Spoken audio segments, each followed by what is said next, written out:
الرجيم بسم الله الرحمن الرحيم ومن أحسن قولا ممن دعا إلى الله وعمل صالحا وقال إنني من المسلمين.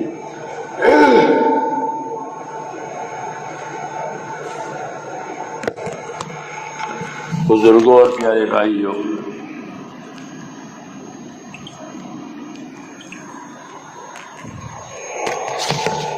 ہم کو اللہ تبارک و تعالیٰ نے اپنی نعمتوں سے نواز رکھا ہے. بہت نعمتیں ہماری طرف متوجہ ہیں. تو ایک تو ہماری طرف اللہ کی نعمتیں متوجہ ہیں. ہر سانس نعمت ہے، جو آوے وہ بھی جاوے وہ بھی. پھر ہر دن نعمت ہے جو زندگی میں ملتا ہے. پھر روزی نعمت ہے، پھر اولاد نعمت ہے، پھر تندرستی نعمت ہے. کتنے نعمتیں ہیں، کون گنے گا اس کو؟ تو ہماری طرف ایک تو نعمتیں متوجہ ہوتی ہے، دوسری چیز ہماری طرف اللہ تعالیٰ کے حکم متوجہ ہوتے ہیں. روایتوں میں پڑھنے کہ نماز کے فرشتہ کہتا ہے کہ اٹھو، اپنے اوپر دوزخ کی آگ جلا رکھی ہے، اس کو بجھاؤ، نماز پڑھو.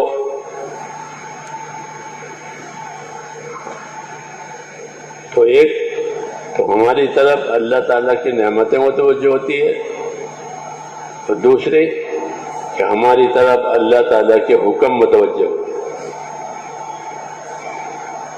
تو کیا کرنا ہے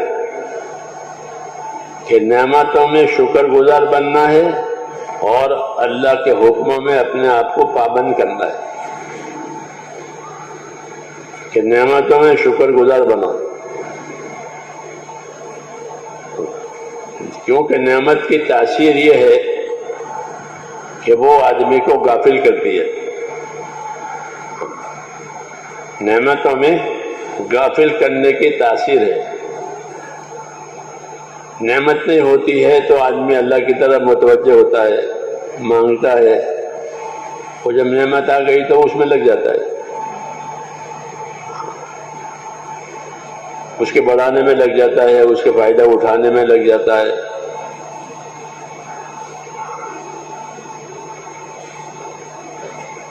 حالانکہ نعمت کا تقاضا وہ اللہ تعالیٰ کا شکر کرنا ہے کہ نعمتیں ہمیں تو اللہ تعالیٰ کا شکر کرو، زبان سے بھی، دل سے بھی اور عمل سے بھی، تینوں طریقے سے. کہ زبان سے اللہ کا شکر کرو کہ جو کلمات شکر کے ہم کو سکھائے ہیں رسول صلی اللہ علیہ وسلم نے، وہ کہو زبان سے. حضور صلی اللہ علیہ وسلم نے شکر کے طریقے سکھائے ہیں. زبان سے شکر کرنا، کھانا کھانے کے بعد اور پانی پینے کے بعد اور سو کر اٹھنے کے بعد مختلف کلمات سکھائے ہیں کہ اس طرح سے اللہ تعالیٰ کا شکر ادا کرو. وہ کلمات شکر میں زبان سے ادا کرنے کے لیے. دوسرا شکر دل سے ادا کرنا ہے کہ دل سے اس بات کو اقرار کرنا، دل سے اس بات کا یقین کرنا کہ میرے پاس جو کچھ ہے وہ مجھ کو میرے اللہ نے دیا ہے، اور وہی دے رہا ہے، وہی دے گا اور کوئی نہیں دے گا. اور جب تک وہ چاہے گا مجھ کو اس کا نفع رہے گا، جب نہیں چاہے گا تو مجھے اس کا کوئی نفع نہیں ہوگا.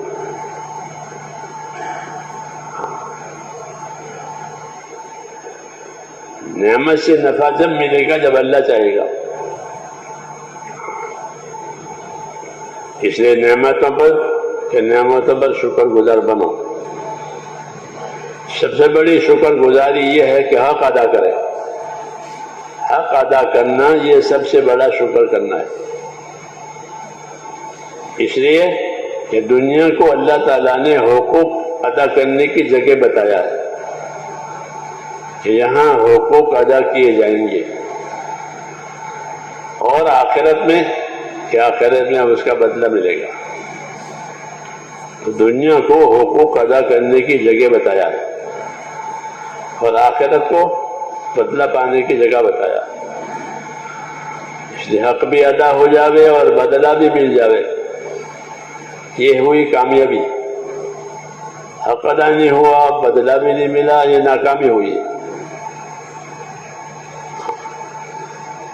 اس لیے کہ اصل کامیابی جو ہے وہ تو آخرت کی ہے، دنیا میں گزارے کے لیے دی ہے، وہ گزرتی ہے، اس کا کام ہی گزرنا ہے۔ کوئی حاکم بنے، کوئی تاجر بنے، کوئی زمیندار بنے، مالدار بنے، گزرے گی اس کی دنیا، جتنی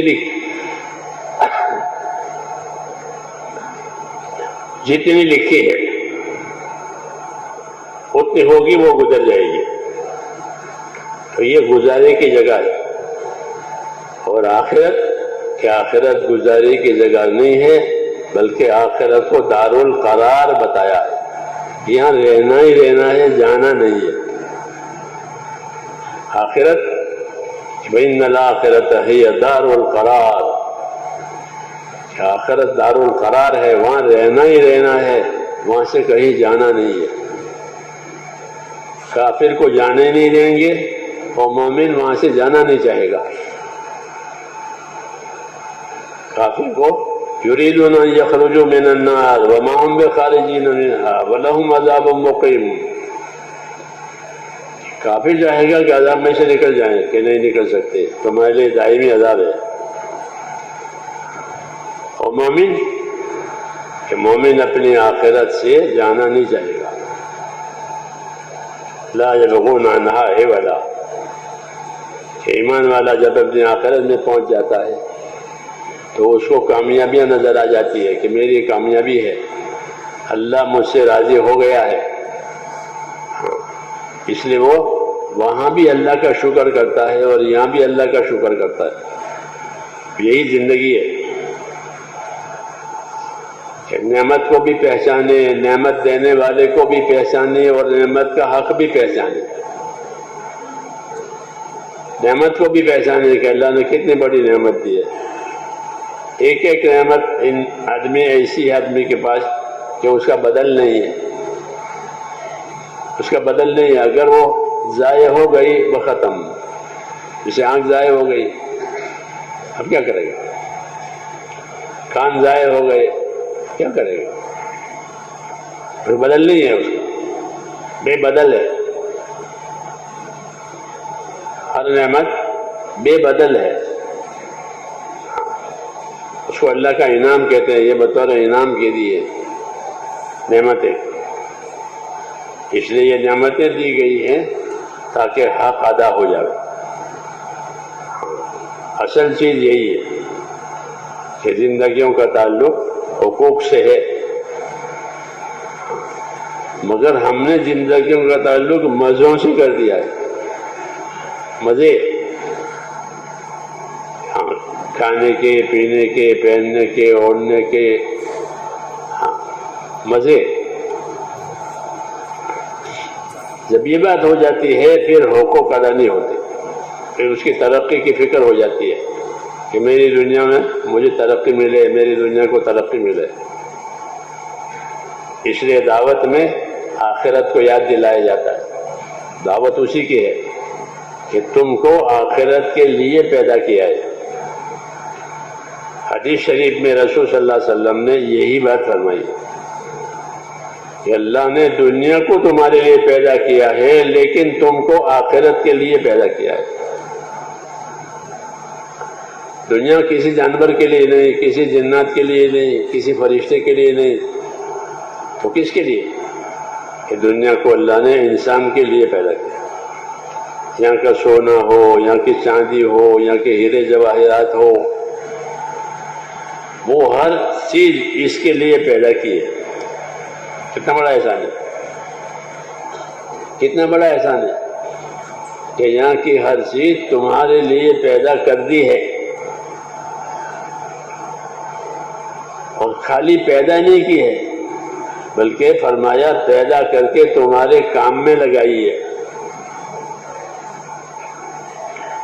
کوئی چیز انکار نہیں کرے گی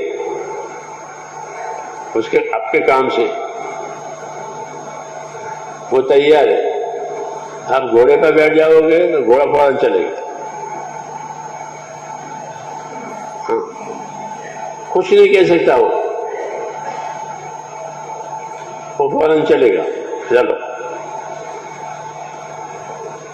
کیوں کہ اس کو اس کے لیے پیدا کیا ہے. اس کو تسخیر کہتے ہیں. تسخیر یعنی کام میں لگایا ہے، کام میں لگایا ہے. ہر چیز کو، ہر سبب کو اللہ نے اپنی قدرت سے ہمارے کام میں لگا دیا ہے. سورج ہو، چاند ہو، زمین آسمان، ہر چیز. بعض چیزوں کا کام ہم جانتے ہیں، بعض چیزوں کا کام نہیں جانتے. اس کا کیا کام ہے؟ انہیں یہ بھی تمہارے لیے پیدا کیا.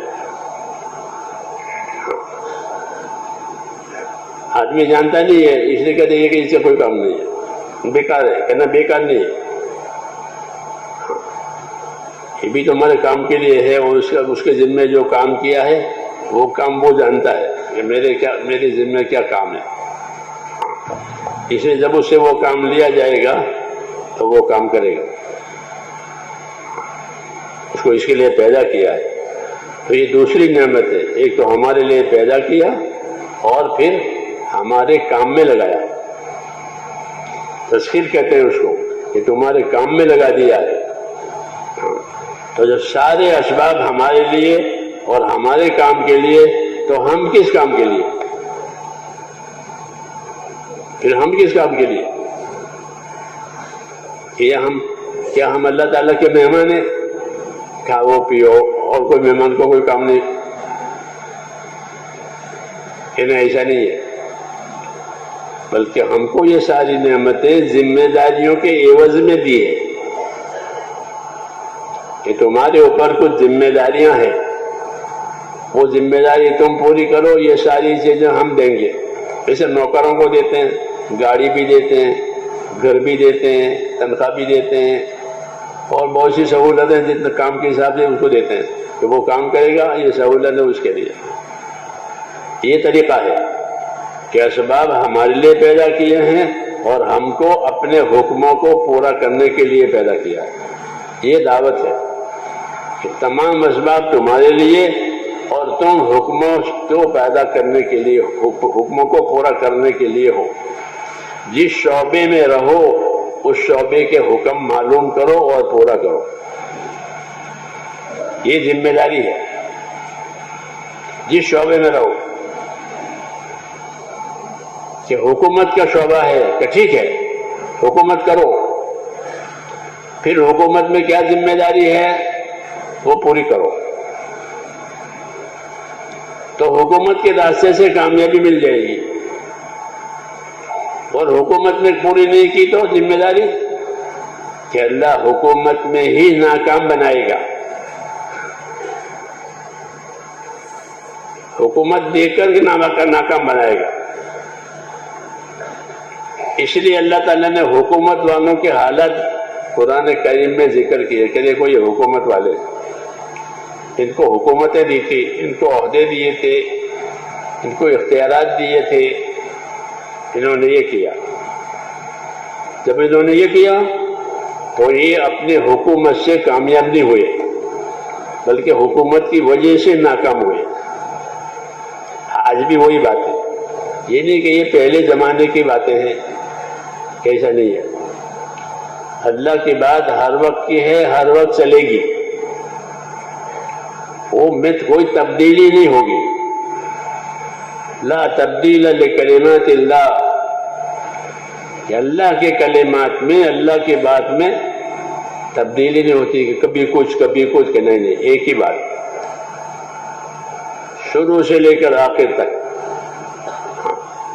ایک ہی بات ہے. وہ بات یہ ہے کہ حکم سے کامیابی ہوگی، حکم توڑنے سے ناکامی ہوگی. یہ سب کے لیے، یہ سب کے لیے. باقی جو شعبے بنے ہوئے ہیں، حکومت کا شعبہ، زمینداری کا شعبہ، تجارت کا شعبہ، مزدوری کا شعبہ، یہ سب شعبے بنے. یہ تو روزی کے لیے اور ضرورت کے لیے بنے. کس کے لیے؟ روزی کے لیے، ضرورت کے لیے یہ بنے ہوئے ہیں. اور مقصود ان تمام شعبوں سے یہ ہے کہ جو جس شعبے میں رہے اس شعبے میں جو اللہ تعالیٰ کے حکم ہیں وہ دیکھے. اگر وہ اللہ تعالیٰ کے حکموں کو نہیں دیکھے گا تو اللہ اپنی قدرت سے جس طرح اس کو اس شعبے میں رکھا ہے اپنی قدرت سے اسی شعبے میں اسے نامراد بنائے گا. اس لیے نامراد ہونے والوں کے قصے ذکر کیے ہیں. نامراد ہونے والوں کے قصے اس لیے ذکر کیے ہیں، یہ نہیں کہ وہ قصے ہو گئے، نہیں ایسا نہیں ہے، بلکہ یہ قصے نہیں ہے، یہ اللہ کی سنت ہے. کیا ہے؟ یہ اللہ کی سنت ہے کہ جو حکم نہیں پورا کرے گا وہ نامراد بنے گا، کسی شعبے میں رہے. وہ کیسے نامراد ہوگا؟ کہ اللہ اپنی قدرت سے اس کو نامراد بنائے گا. سب سے وہ تمام مخلوق کے اوپر اللہ کی قدرت ہے، اور اللہ اپنی قدرت سے تمام مخلوق پر غالب ہے. جب چاہیں گے جو چاہیں گے اللہ کریں گے. ہاں یہ الگ بات ہے کہ اللہ تعالیٰ اپنا فیصلہ کرنے میں ڈھیل کرتے ہیں، دیر کرتے ہیں، فوراً نہیں کرتے، دیر کرتے ہیں. اور دیر کرنے میں حکمت ہوتی ہے. حکمت کیا؟ کہ آج صحیح، آج رجوع، آج ٹھیک ہو جاوے، کل ٹھیک ہو جاوے، پرسوں ٹھیک ہو جاوے. ڈھیل اس لیے دی جاتی ہے کہ یہ ٹھیک ہو جاوے. جب ٹھیک نہیں ہوتا تو پھر ترتیب چلتی ہے کہ ان کو ہلکی پریشانیوں میں ڈالتے ہیں. قاعدہ ہے یہ کہ اللہ تعالیٰ اپنی بات پہنچائے گا، اپنی چیز سامنے رکھے گا. اب جو نہیں قبول کرتا ہے، نہیں چلتا ہے، تو ایک مدت تک اس کو مہلت دیں گے کہ آج صحیح ہو جاوے، کل صحیح ہو جاوے. پھر نہیں ہوتا تو کہ اب اس کے لیے سزا کا دروازہ کھلتا ہے. پہلے ادنا درجے کی سزا دیتے ہیں. کیا کرتے ہیں؟ اپنی قدرت سے وَلَنُذِيقَنَّهُمْ ہاں مِنَ الْعَذَابِ الْأَكْبَرِ دون ہاں کہ پہلے ادنا عذاب سکھائیں گے اکبر عذاب سے پہلے. تو جب بات وہ آدمی بگاڑ دیتا ہے اللہ تعالیٰ کی، حاکم بن کر، تاجر بن کر، مالدار بن کر، غریب بن کر، جو بن کرو، تو ایسا نہیں ہے کہ اللہ غافل ہے یا عاجز ہے کہ میں تو کچھ کر نہیں سکتا ہوں، کیا کرے، یہ تو حاکم بن گیا، یہ تو تاجر بن گیا، مالدار بن گیا، بیٹا بالغ ہو گیا، جوان ہو گیا، باپ کا میں کیا کروں، اب تو بڑا ہو گیا. ایسا ہے؟ ایسا نہیں ہے، ایسا نہیں ہے. بلکہ آدمی جس سطح پر بھی جاوے اس کی حالت اللہ تعالیٰ کی قدرت کے نیچے ہے. وَهُوَ الْقَاهِرُ فَوْقَ عِبَادِهِ کہ اللہ اپنے بندوں پر ہر وقت غالب اور قادر ہے. اس لیے ہر ایک کو موت دیتے ہیں. کیا دیتے ہیں؟ ہر ایک کو موت دیتے ہیں، اور موت سے کوئی چھوٹتا نہیں ہے. حفاظت بھی کرتے ہیں اور موت بھی دیتے ہیں. نظام ہے اللہ تعالیٰ کا. تو اللہ اپنی قدرت سے ہر ایک کے اوپر غالب ہے. شعبے جو بنائے ہوئے ہیں وہ امتحان کے لیے بنائے ہیں. حاکم بنایا، تاجر بنایا، مالدار بنایا، غریب بنایا، تھوڑی تعداد دی، بڑی تعداد دی، یہ شعبے کہلاتے ہیں. یہ کیوں بنائے ہیں؟ کہ اس میں رکھ کر اللہ تعالیٰ دیکھیں گے کہ یہ کیسے چلتے ہیں. شعبے مقصود نہیں ہوتے بلکہ اس کے اندر کے عمل مقصود ہوتے ہیں. اس لیے اگر حاکم بنے ہیں اور حکومت کا شعبہ سنبھالا ہے تو حکومت کے شعبے کی ذمہ داری پوری کریں گے تو اسی راستے سے کامیاب ہو جائیں گے. اللہ تعالیٰ نے نبیوں کو بھی حاکم بنایا تھا، سلیمان علیہ السلام بادشاہ تھے، داؤد علیہ السلام بادشاہ تھے، یوسف علیہ السلام حاکم تھے۔ یہ حضرات حاکم ہوئے ہیں، انہوں نے حکومتوں کے شعبے سنبھالے۔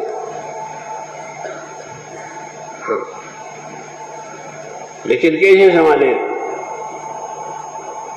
کہ حکومت ہوتے ہوئے کیا ذمہ داری ہے وہ بتانے کے لیے ان کو حاکم بنایا تھا کہ تم یہ دنیا کو بتاؤ کہ حاکم ہوتے ہوئے کیا ذمہ داری ہے، اور پھر اس کو پوری کر کے دکھاؤ۔ جب اس کو پوری کر کے دکھاؤ گے تو تمہاری ذمہ داری پوری ہو جائے گی، ہم تمہیں حکومتوں میں کامیاب کریں گے۔ تو داؤد علیہ السلام کو حاکم بنایا، خلیفہ قرآن شریف میں۔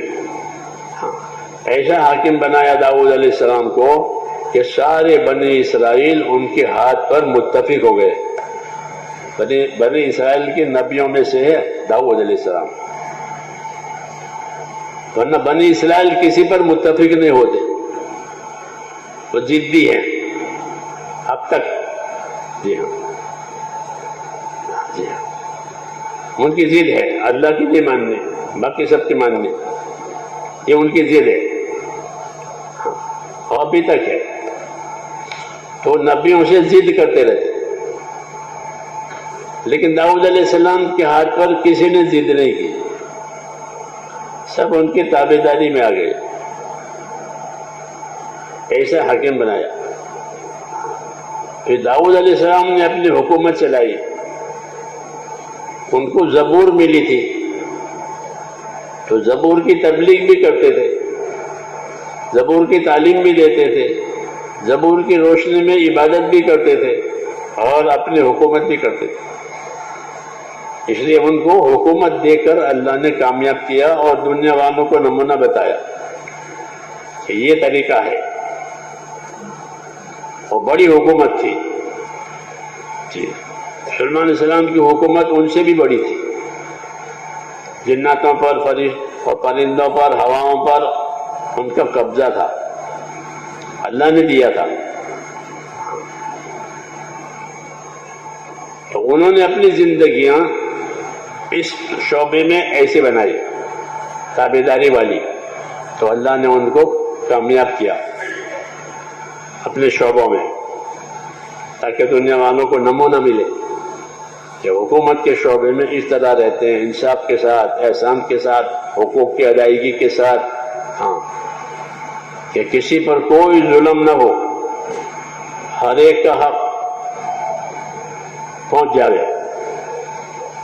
یہ مثال کے طور پر ہے کہ جس شعبے میں رہے اس شعبے کا دین سنبھالے، حاکم بنے تو حکومت کا دین سنبھالے، تاجر بنے تو تجارت کا دین سنبھالے۔ تجارت خالی مال کمانے کے لیے نہیں ہوتی، بلکہ جس طرح تجارت مال کمانے کے لیے ہوتی ہے، تجارت کا دین ادا کرنے کے لیے بھی ہوتی ہے، کہ تجارت میں تجارت کا دین ادا کرو، تجارت میں جو تجارت کا دین ہے اس ذمہ داری کو پوری کرو۔ ہاں، پھر تاجر کو کہ تاجر کو اللہ تجارت کے راستے سے کامیاب کر دیں گے۔ یہ سب شعبے ناکام بنانے کے لیے نہیں ہے، دنیا داری نہیں ہے، بلکہ اس کی دعوت ہے ان کو کہ تم اپنے شعبے میں رہ کر اللہ کے حقوق کو، بندوں کے حقوق کو پہچانو، اور پہچان کر کے ادا کرو، تو پھر تمہارے حالات اس میں اللہ صحیح کریں گے۔ اللہ کی ایک ترتیب یہ ہوتی ہے کہ اللہ تعالیٰ حالات جلدی نہیں بگاڑتے، چلنے دیتے ہیں، مہلت دیتے ہیں، آج نہیں تو کل، کل نہیں تو پرسوں زندگی بدلے۔ اس میں آدمی دھوکہ کھاتا ہے کہ کچھ ہوتا نہیں، یہ تو کہتے رہتے ہیں، اپنا کرو۔ یہ کہا نبیوں کو بھی کہتے ہیں، یہ کہ پرانی باتیں ان کی ہے، کہانیاں، اساطیر الاولین، پرانی باتیں ہیں، یہ کہتے رہتے ہیں، اپنا کام کرو۔ یہ آج بھی میرے دوستوں یہی ہے کہ اپنی غفلت سے انسان یہ کہتا ہے کچھ نہیں ہے، اپنا جو چاہو کرو۔ ایسا نہیں ہے، بلکہ اللہ تعالیٰ مہلت دیتے ہیں، موقع دیتے ہیں اور اپنی بات پہنچاتے ہیں ہر ایک کو بات پہنچاوے کہ صحیح طریقہ کیا ہے، صحیح ذمہ داری کیا ہے. یہ بات اللہ تعالیٰ کی طرف سے پہنچتی ہے. جب تک بات نہ پہنچ جاوے، جب تک بات اس کی سمجھ میں نہ آوے، وہاں تک اللہ سزا کا معاملہ نہیں کرتے. میری بات سمجھ آ رہی ہے؟ اپنی بات اللہ پہنچاتے ہیں ہر ایک کو.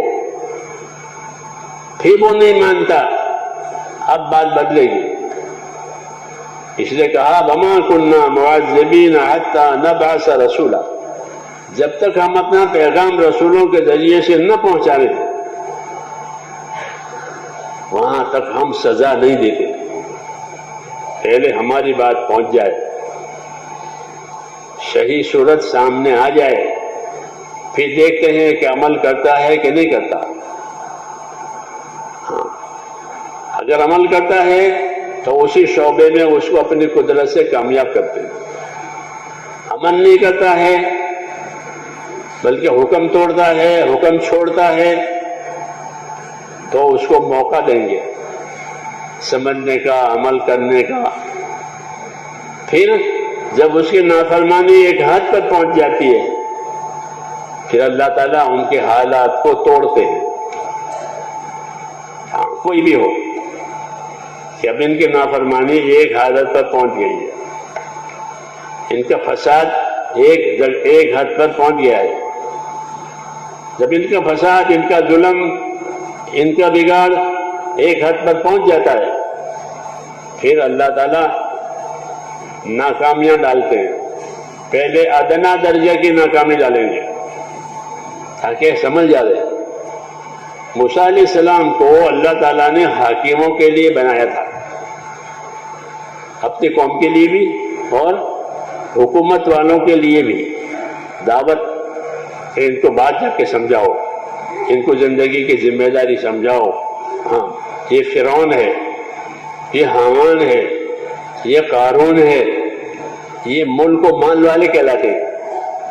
دنیا کی ترقی کے دو ہی باتیں، ملک ہو اور مال ہو، عہدے ہو مال ہو، عہدے ہو مال ہو. یہ دو چیزیں دنیا کی ترقی کی سب سے بڑی چیز ہے کہ مال مل گیا، عہدے مل گئے تو آدمی اس کو آخری ترقی سمجھتا ہے. موسیٰ علیہ السلام کے زمانے میں یہ دونوں تھے، مال والا بھی تھا اور عہدے والا بھی تھا. مال والا قارون تھا، مال والا قارون تھا. قارون کو کیا تبلیغ ہوئی؟ قارون کو کیا تبلیغ ہوئی؟ قارون کو یہ تبلیغ ہوئی کہ تو اپنی دنیا سے آخرت بنا لے. یہ نہیں کہا کہ تیرا مال مجھے دے دے، ایسا کہا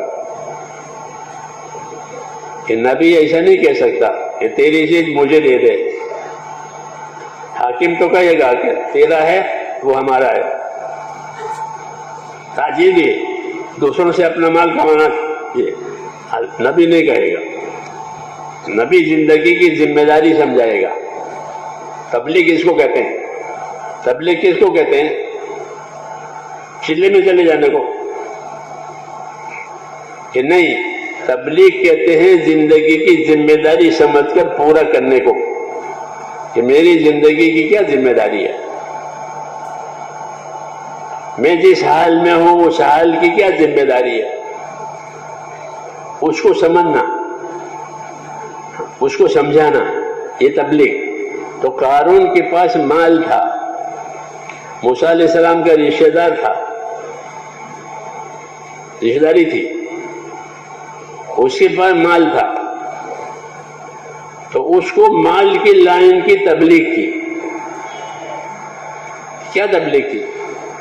یہ تبلیغ کی کہ وَابْتَغِ فِيمَا آتَاكَ اللَّهُ الدَّارَ الْآخِرَةَ وَلَا تَنْسَ نَصِيبَكَ مِنَ الدُّنْيَا وَأَحْسِنْ كَمَا أَحْسَنَ اللَّهُ إِلَيْكَ وَلَا تَبْغِ الْفَسَادَ فِي الْأَرْضِ. یہ تبلیغ ہے اس کی. آج بھی تمام مالداروں کو یہی تبلیغ ہے، تمام مالداروں کو وہی تبلیغ ہے جو ان سے کہی گئی. اس لیے قرآن میں آیتیں اتاری ہے کہ مالدار ہو گئے کہ ٹھیک ہے، مالداری کا دین بناؤ. کہ مالداری کا کیا دین ہے؟ کہ مالداری کا دین یہ ہے کہ اپنی دنیا سے آخرت بناؤ. کیا بناؤ؟ اپنی دنیا سے آخرت بنا لو، اپنی دنیا سے آخرت کما لو. وابتغِ فیما آتاک اللہ الدار الآخرہ، یہ اسے کہا گیا تھا کہ جو دنیا تجھ کو اللہ نے دی ہے اس سے اپنی آخرت بنا لے. آج بھی یہی بات کہی جائے گی، یہ بات بدلتی نہیں ہے، یہ بات بدلتی نہیں ہے. ایک ہی بات، ایک بات اور بھی ہے کہ وہ غلط اعمال جو پہلے زمانے میں تھے، یہ غلط اعمال بھی ہر زمانے میں چلتے رہیں گے. وہ اعمال بھی نہیں بدلتے، ہر زمانے میں وہی ہوتے ہیں. جیسے حاکموں کا ظلم، تو وہ ہر زمانے میں ہے. فرعون کا ظلم بہت زیادہ تھا، بہت زیادہ. یہ پرانی بات ہے کہ ان کے اعمال ہر زمانے میں رہیں گے، غلط اعمال، کہ وہ لوگ ظلم کا راستہ لیں گے، انصاف کا راستہ، حقوق ادا کرنے کا راستہ یہ نہیں لیں گے. تو اللہ ان کی تبلیغ کے لیے رسول بھیجتا تھا. موسیٰ علیہ السلام نے جا کر اس کو بتا کہ تیرا پروردگار اللہ ہے، تو اللہ کی بات قبول کر اور اللہ کے مخلوق پر ظلم نہ کر. میں تجھے صحیح راستہ بتانے کے لیے آیا ہوں، میری بات مان. یہ دعوت دی اس کو. اس نے اس دعوت کو رد کیا اور قبول نہیں کیا، اور لوگوں کو یہ سمجھایا کہ یہ جادوگر ہے. یہ کیا ہے؟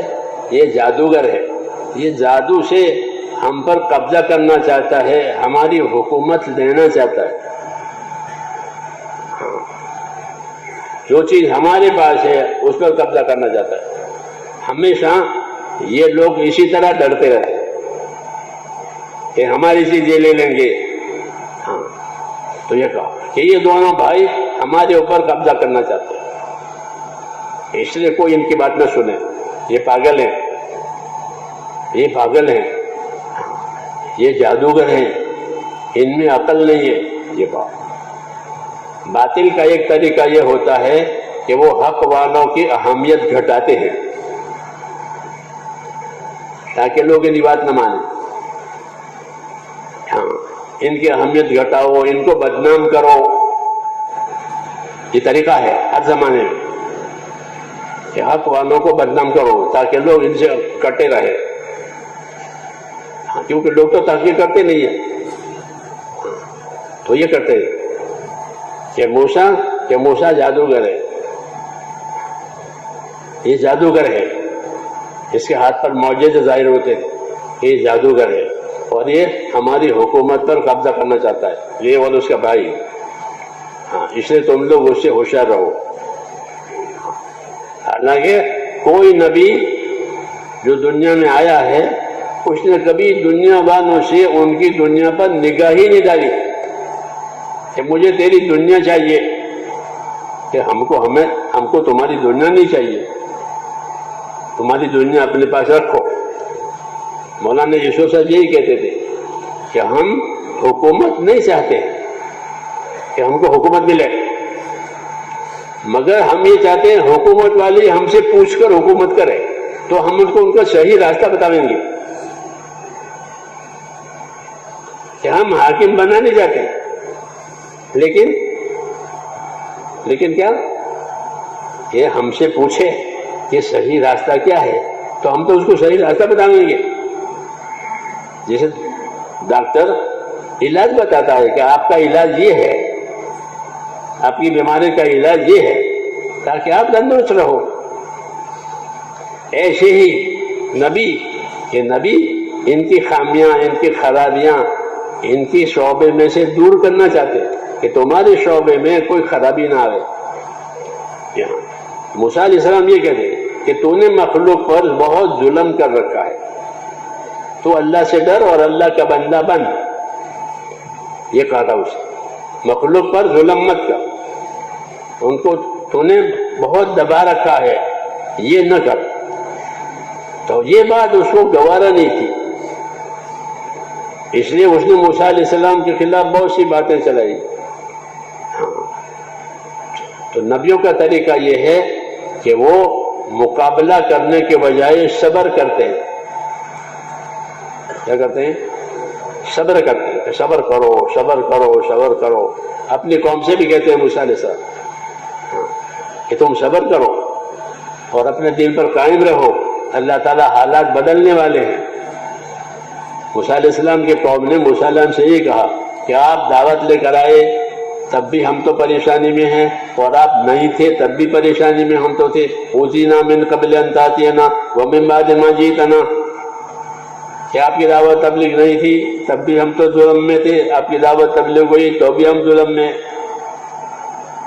تو فرمایا تم صبر کرو، اللہ حالات بدلنے والے ہیں. صبر کرنے کا کیا مطلب ہے؟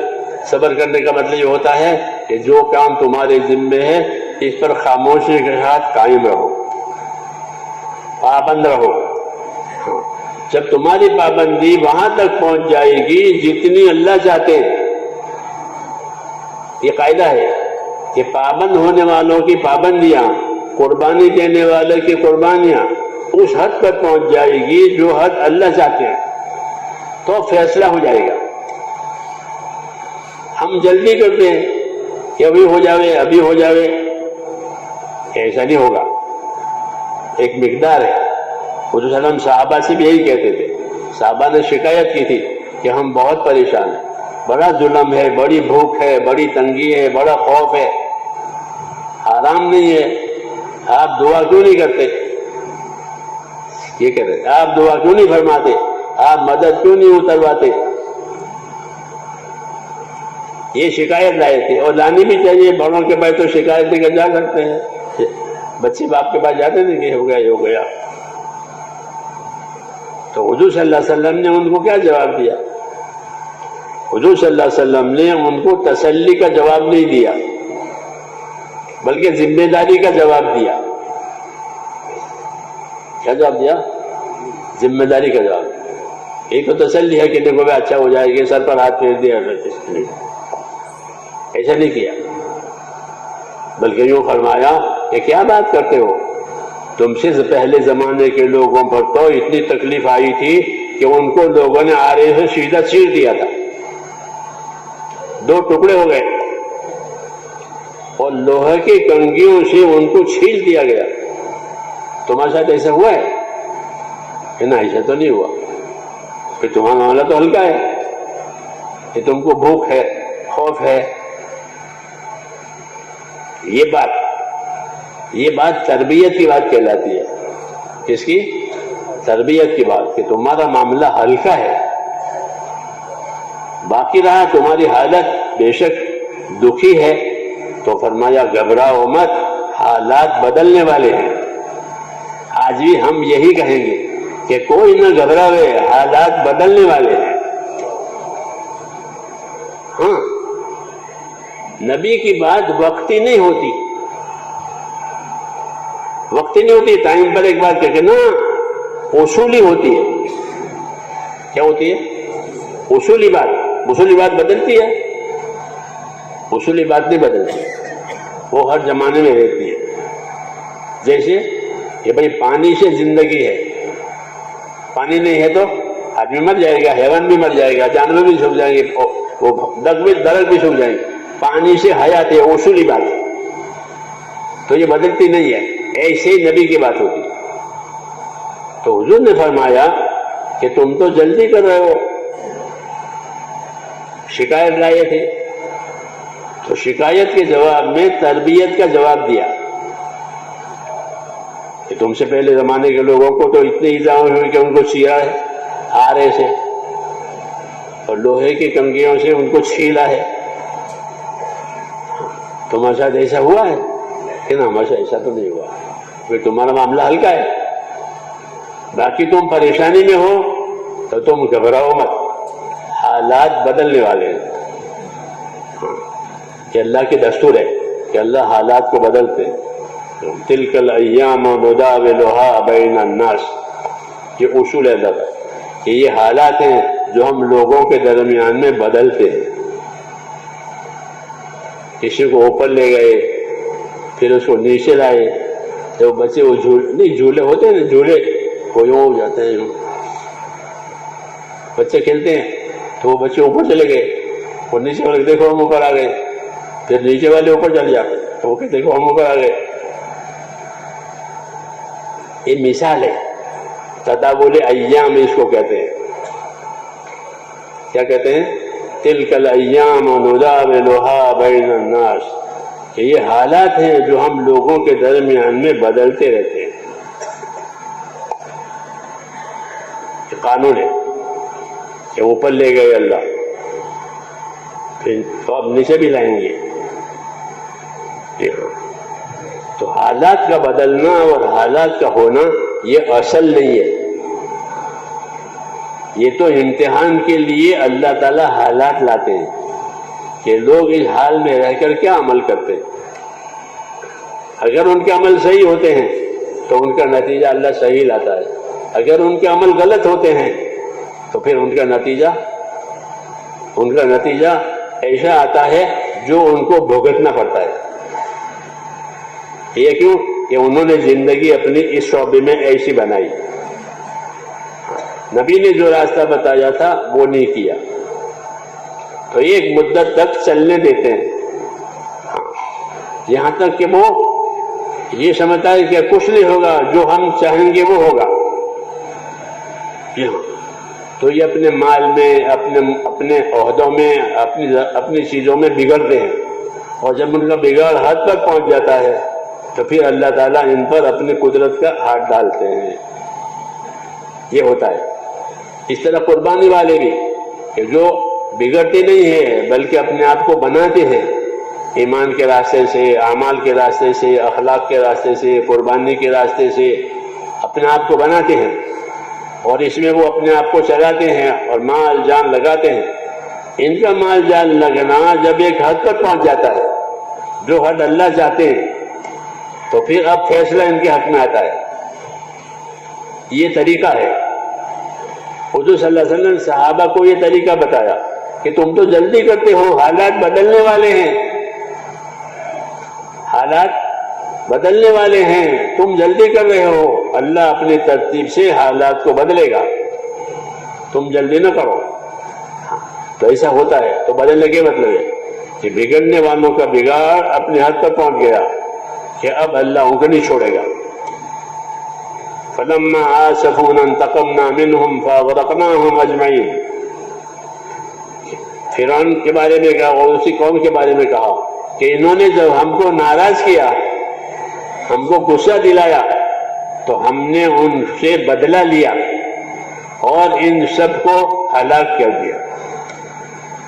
تو جب ان کی نافرمانی یہ حد پر پہنچ گئی، پھر اللہ نے ان پر ہاتھ ڈالا اور ہاتھ ڈال کر ان کو تہس نہس کر دیا، ان کی حیثیت ختم ہو گئی۔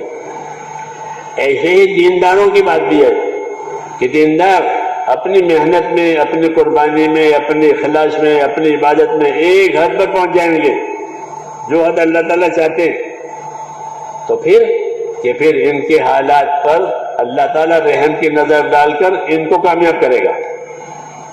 صحابہ کرام کے ساتھ یہ ہوا کہ مکے کی زندگی بہت کڑوی، پھر مکے جانے سے مدینے جانے کے بعد 5 سال بھی بہت کڑوے گزرے، 13 اور 5 18 برس، 18 برس، 5 سال مدینے کے اور 13 سال، یہ بہت کٹھن گزرے ہیں، یہ 18 برس۔ مگر اس کٹھن حالات میں یہ حضرات جو ہیں اطاعت پر قائم رہے۔ یہ کام تھا۔ اصل بات یہ ہے کہ حالات میں اپنے مقصد پر قائم رہے۔ مقصد پر قائم رہنے سے ان کی قربانیاں اجتماعی بنے گی۔ کیا بنے گی؟ اجتماعی قربانیاں کہ سب کے سب ایک مقصد کے ساتھ ہے، سب کے سب ایک طریقے کے ساتھ ہے، تو ان کی قربانیاں اجتماعی بنی۔ تو اس سال میں صحابہ کرام کی قربانیاں اجتماعی بنی۔ مہاجرین نے ہجرت کی۔ کیسے ہجرت کی؟ کہ ایسی ہجرت کی کہ فقیر ہو گئے۔ کیا ہو گئے؟ فقراء مہاجرین، حالانکہ فقیر نہیں تھے، فقیر نہیں تھے، بہت اچھی حالت تھی، کھاتے پیتے تھے، لیکن دین کے تقاضوں پر رہنے کی وجہ سے، قربانی کی وجہ سے نقصان ہوتا تھا زندگی میں، مال کا، دوسری چیزوں کا، یہاں تک کہ اب کچھ نہیں رہا، جو تھا وہ بھی انہوں نے لے لیا اور خالی ہاتھ ہو گئے، اور خالی ہاتھ ہو کر کے ہجرت کی، فقیری کی حالت میں ہجرت کی ہے۔ تو ہجرت کا یہ اونچا درجہ ہے۔ ایک تو تکلیف کی وجہ سے ہجرت کریں گے، وہ یہاں تشہیر نہیں، وہ بھی ٹھیک ہے، اور ایک ایسی ہجرت ہوئی کہ فقیر ہو گئے، یعنی محتاج ہو گئے، غریب ہو گئے، یہ ہجرت اعلیٰ درجے کی کہلاتی ہے۔ فقراء مہاجرین، اس کا نام ہی پڑا فقراء مہاجرین، حالانکہ وہ فقیر نہیں تھے، اچھی حیثیت تھی، لیکن ان پر اس کام کی قربانی کی وجہ سے اور ان کے ظلم کی وجہ سے فقیر آئے کہ ہجرت کی، تو جو مال ان کا تھا وہ انہوں نے قبضہ کر لیا، جو مکانات تھے ان کا قبضہ کر لیا، ان کو بیچ دیا، اب کچھ نہیں رہا، فقیر ہو گئے۔ تو فقیری کے ساتھ ہجرت کی ہے، یہ ہجرت اعلیٰ درجے کی ہوئی، فقراء مہاجرین۔ پھر ادھر انصار تھے، ان کی نصرت بھی اعلیٰ درجے کی تھی، ان کی نصرت اعلیٰ درجے کی۔ کیا اعلیٰ درجے کی نصرت؟ کیا کہ انہوں نے نصرت ایثار کے ساتھ کی۔ اس کے ساتھ ایثار کے ساتھ، یعنی اپنی ضرورتوں کو نہیں دیکھا اور ان کی ضرورتوں کو دیکھا، مکانات بھی دیے، زمینیں بھی دی، مال بھی دیا، یہاں تک کہ عورت بھی دینے کو دے کہ میری 2 عورتیں ہیں، ایک آپ لے لو۔ یہ ایثار کہلاتا ہے کہ اپنی ضرورت کو بھی نہیں دیکھا اور ایثار کے ساتھ نصرت کی۔ تو مہاجرین نے فقیر کے ساتھ ہجرت کی اور انصار نے ایثار کے ساتھ نصرت کی۔ یہ اونچے درجے کی نصرت ہے کہ اپنی حاجتوں کو نہیں دیکھا، ان کی حاجتوں کو دیکھا، اس لیے ان پر اجاڑ آ گیا، بھوکے ہو گئے، ان کے بچے بھی بھوکے ہو گئے، اور ان کی مدد کی، دین کی مدد کی۔ تو یہ قربانی کا اونچا معیار ہو گیا۔ جب قربانی کا اونچا معیار ہو گیا تو تھوڑی ہی مدت میں پھر فیصلہ ہو گیا۔ یہ 5 سال رہے تکلیفوں میں مدینے جا کر کے۔ 5واں سال بہت سخت سال تھا، 5واں سال بہت سخت سال تھا۔ سارا عرب دشمن بنا ہوا، سارا عرب دشمن، ایک طرف سے ایسے حالات کہ ہر کوئی ان کو مٹانا چاہتا ہے، ہر کوئی ان کو اجاڑنا چاہتا ہے، ان کو مٹاؤ، ان کو اجاڑو، ہر کوئی۔ ادھر یہود رہتے تھے مدینے میں، 3 قبیلے تھے بڑے بڑے یہود کے، اور بڑے مالدار تھے، وہ شاہکار لوگ، ایسے دیتے تھے لوگوں کو سود پر، جسے لوگ ان کے دباؤ میں نیچے رہتے تھے۔ ان کا یہ کام تھا کہ وہ رسول صلی اللہ علیہ وسلم کے خلاف فضا بگاڑتے تھے۔ ان کو آپ صلی اللہ علیہ وسلم سے حسد تھا۔ کیا تھا؟ حسد، ہاں، اندر سے۔ اور انہوں نے طے کیا تھا کہ اس کا کام چلنے نہیں دیں گے۔ یہ ہوتا ہے کہ باطل اپنی پوری طاقت لگاتا ہے۔ جب حضور صلی اللہ علیہ وسلم نے ہجرت کی ہے اور مغرب کے وقت میں قبا میں پہنچے ہیں، تو جو بڑے بڑے یہود تھے وہ آئے اور انہوں نے دیکھا، آپس میں کہنے لگے کیا یہی ہے وہ؟ کہ ہاں یہی وہ ہے۔ جانتے تھے کہ یہ نبی ہے، لیکن ان کی چلنے نہیں دینی ہے۔ یہ ہے بات ہر زمانے میں کہ یہ جانتے ہیں کہ نبی ہے، سچا ہے، لیکن ان کی بات چلنے نہیں دینی ہے، اپنے حسد کی وجہ سے، اپنی دشمنی کی وجہ سے۔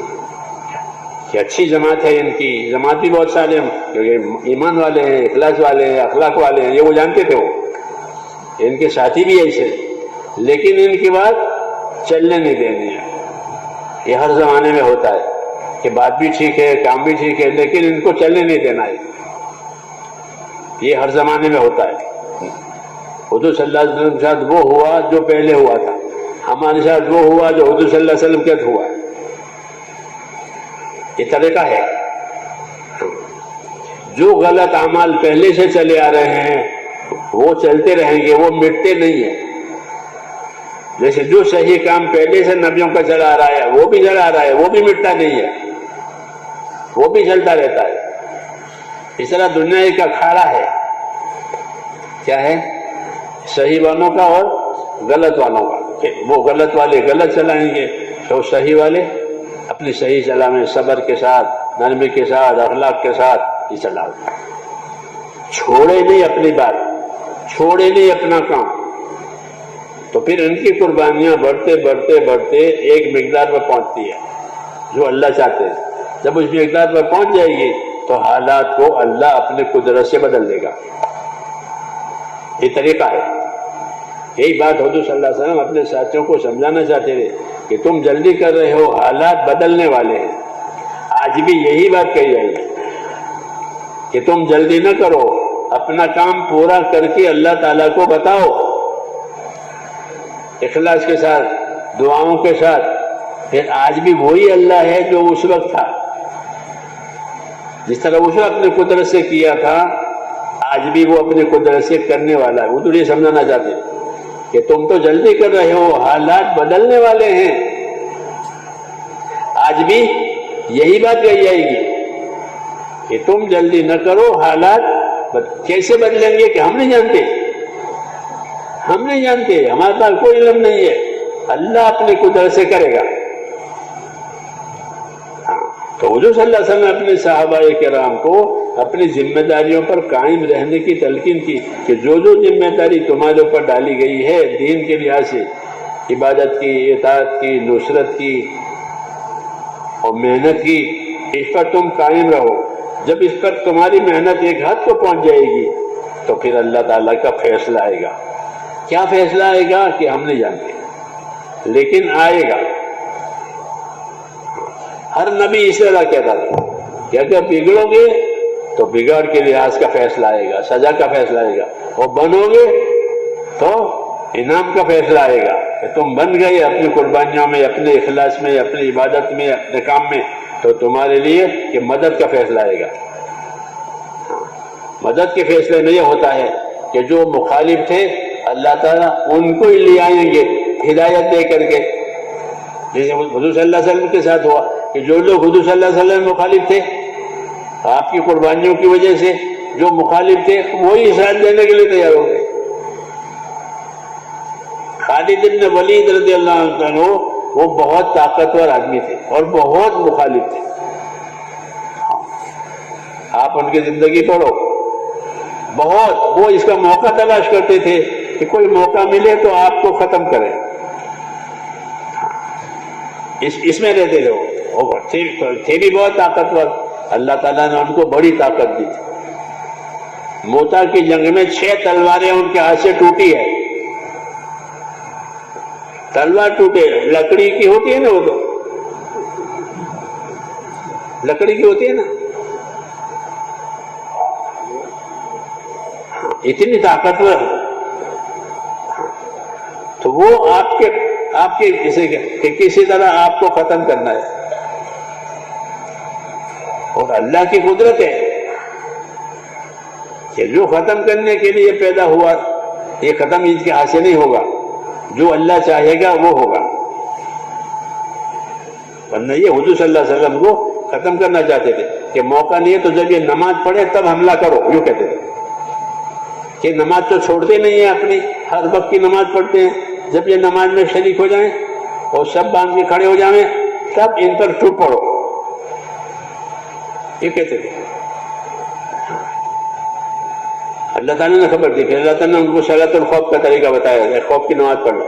خوف کی نماز کا ایک طریقہ ہوتا ہے، جیسے جنازے کا ایک طریقہ، عید کا ایک طریقہ، خوف کی نماز کا بھی ایک طریقہ ہوتا ہے کہ تمہاری نماز کی حالت میں تم پر حملہ کرنا چاہتے ہیں، تم خوف والی نماز پڑھو۔ کیوں؟ یہ ان کی وجہ سے بات آئی تھی، اتنا کٹر ہو یہی۔ لیکن اللہ تعالیٰ کو منظور ہے کہ اللہ تعالیٰ نے حضرت خالد رضی اللہ عنہ کو ہدایت دے دی کہ جب حضور صلی اللہ علیہ وسلم عمرہ کے لیے گئے تو یہ مکے سے نکل گئے باہر، کیونکہ پہلے قرار ہوا تھا کہ عمرہ کریں گے، 3 دن رہیں گے پھر جائیں گے، یہ قرار ہوا تھا۔ تو یہ قرار کی وجہ سے حضور عمرہ کے لیے آئے، 3 دن پورے ہو گئے تو مکے والوں نے کہا کہ 3 دن پورے ہو گئے، مکہ خالی کرو، تو آپ نے خالی کر دیا کہ 3 دن کی بات تھی۔ یہ مکے میں بھی نہیں رہے، یہ کہیں اور دور چلے گئے کہ میں ان کو دیکھنا بھی نہیں چاہتا ہوں۔ حضور نے پوچھا خالد کہاں ہے؟ ان کے بھائی تھے ولید ابن ولید، یہ خالد ابن ولید کہ ان کے بھائی سے پوچھا خالد کہاں ہے؟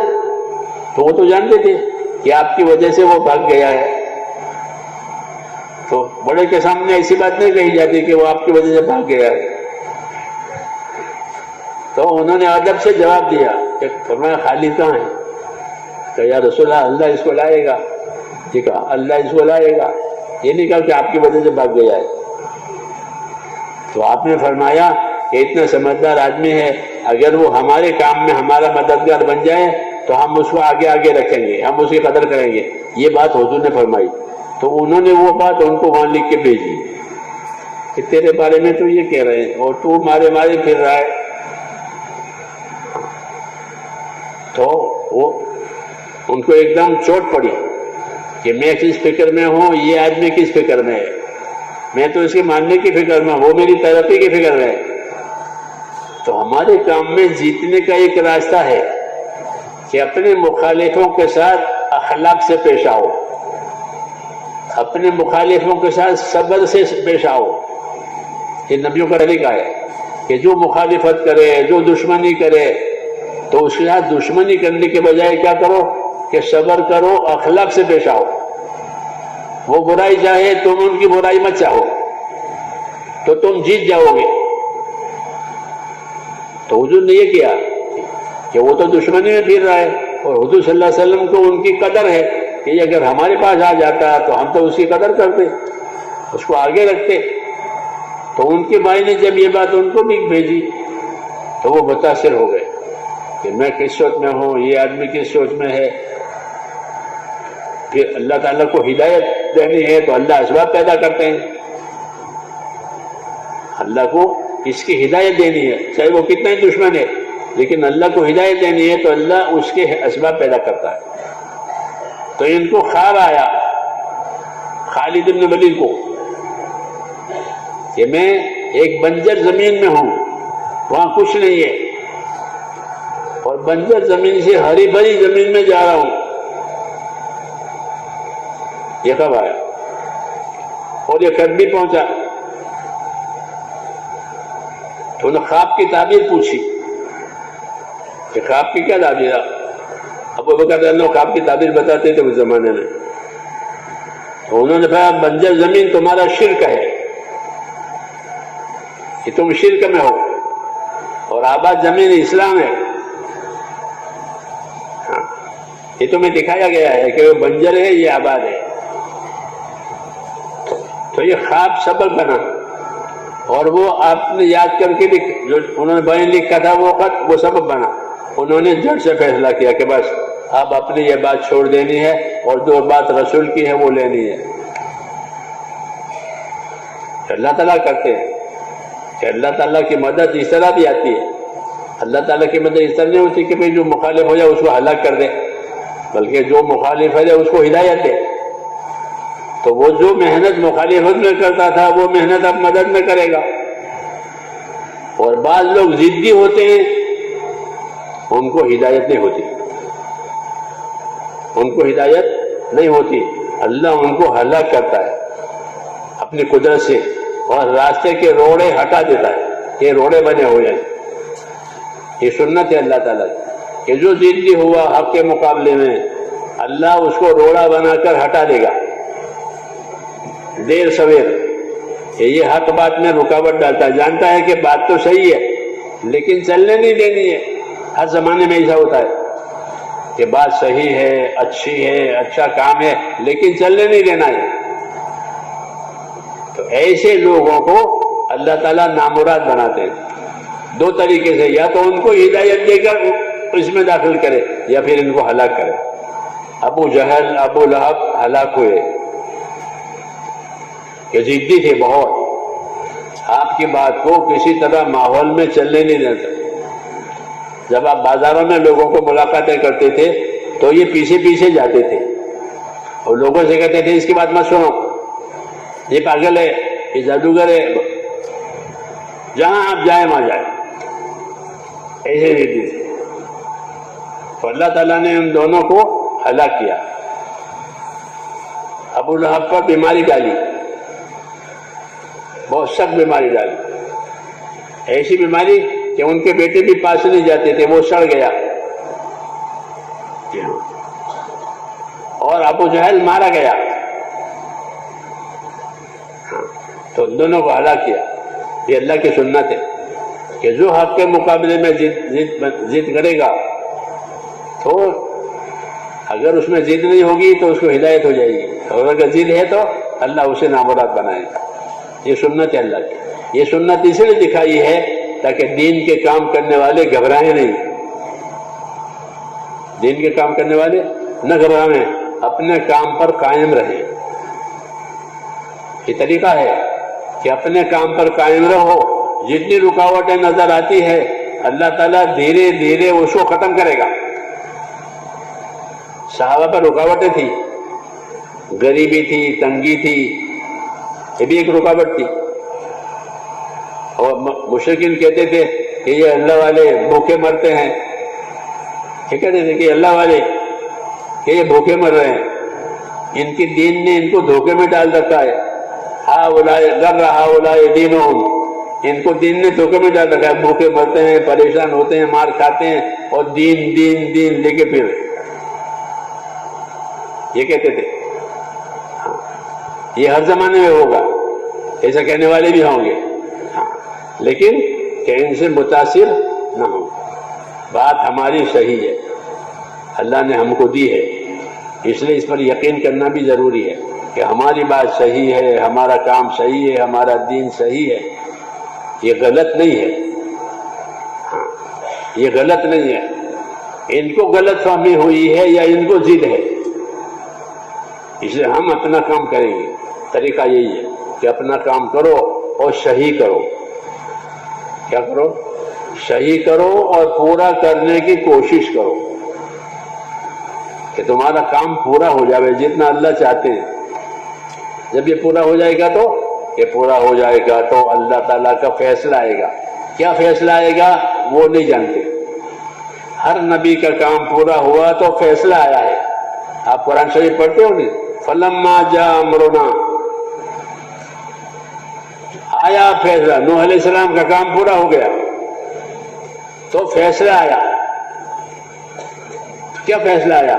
کہ پانی ابلا، عذاب کا پانی. یہ کب آیا؟ کہ جب کام پورا ہو گیا. جب کام پورا ہو گیا تو فیصلہ آئے گا کہ اب عذاب کا پانی آیا، آسمان سے بھی اور زمین سے بھی، اور پانی نے عذاب بن کر سب کو گھیر لیا.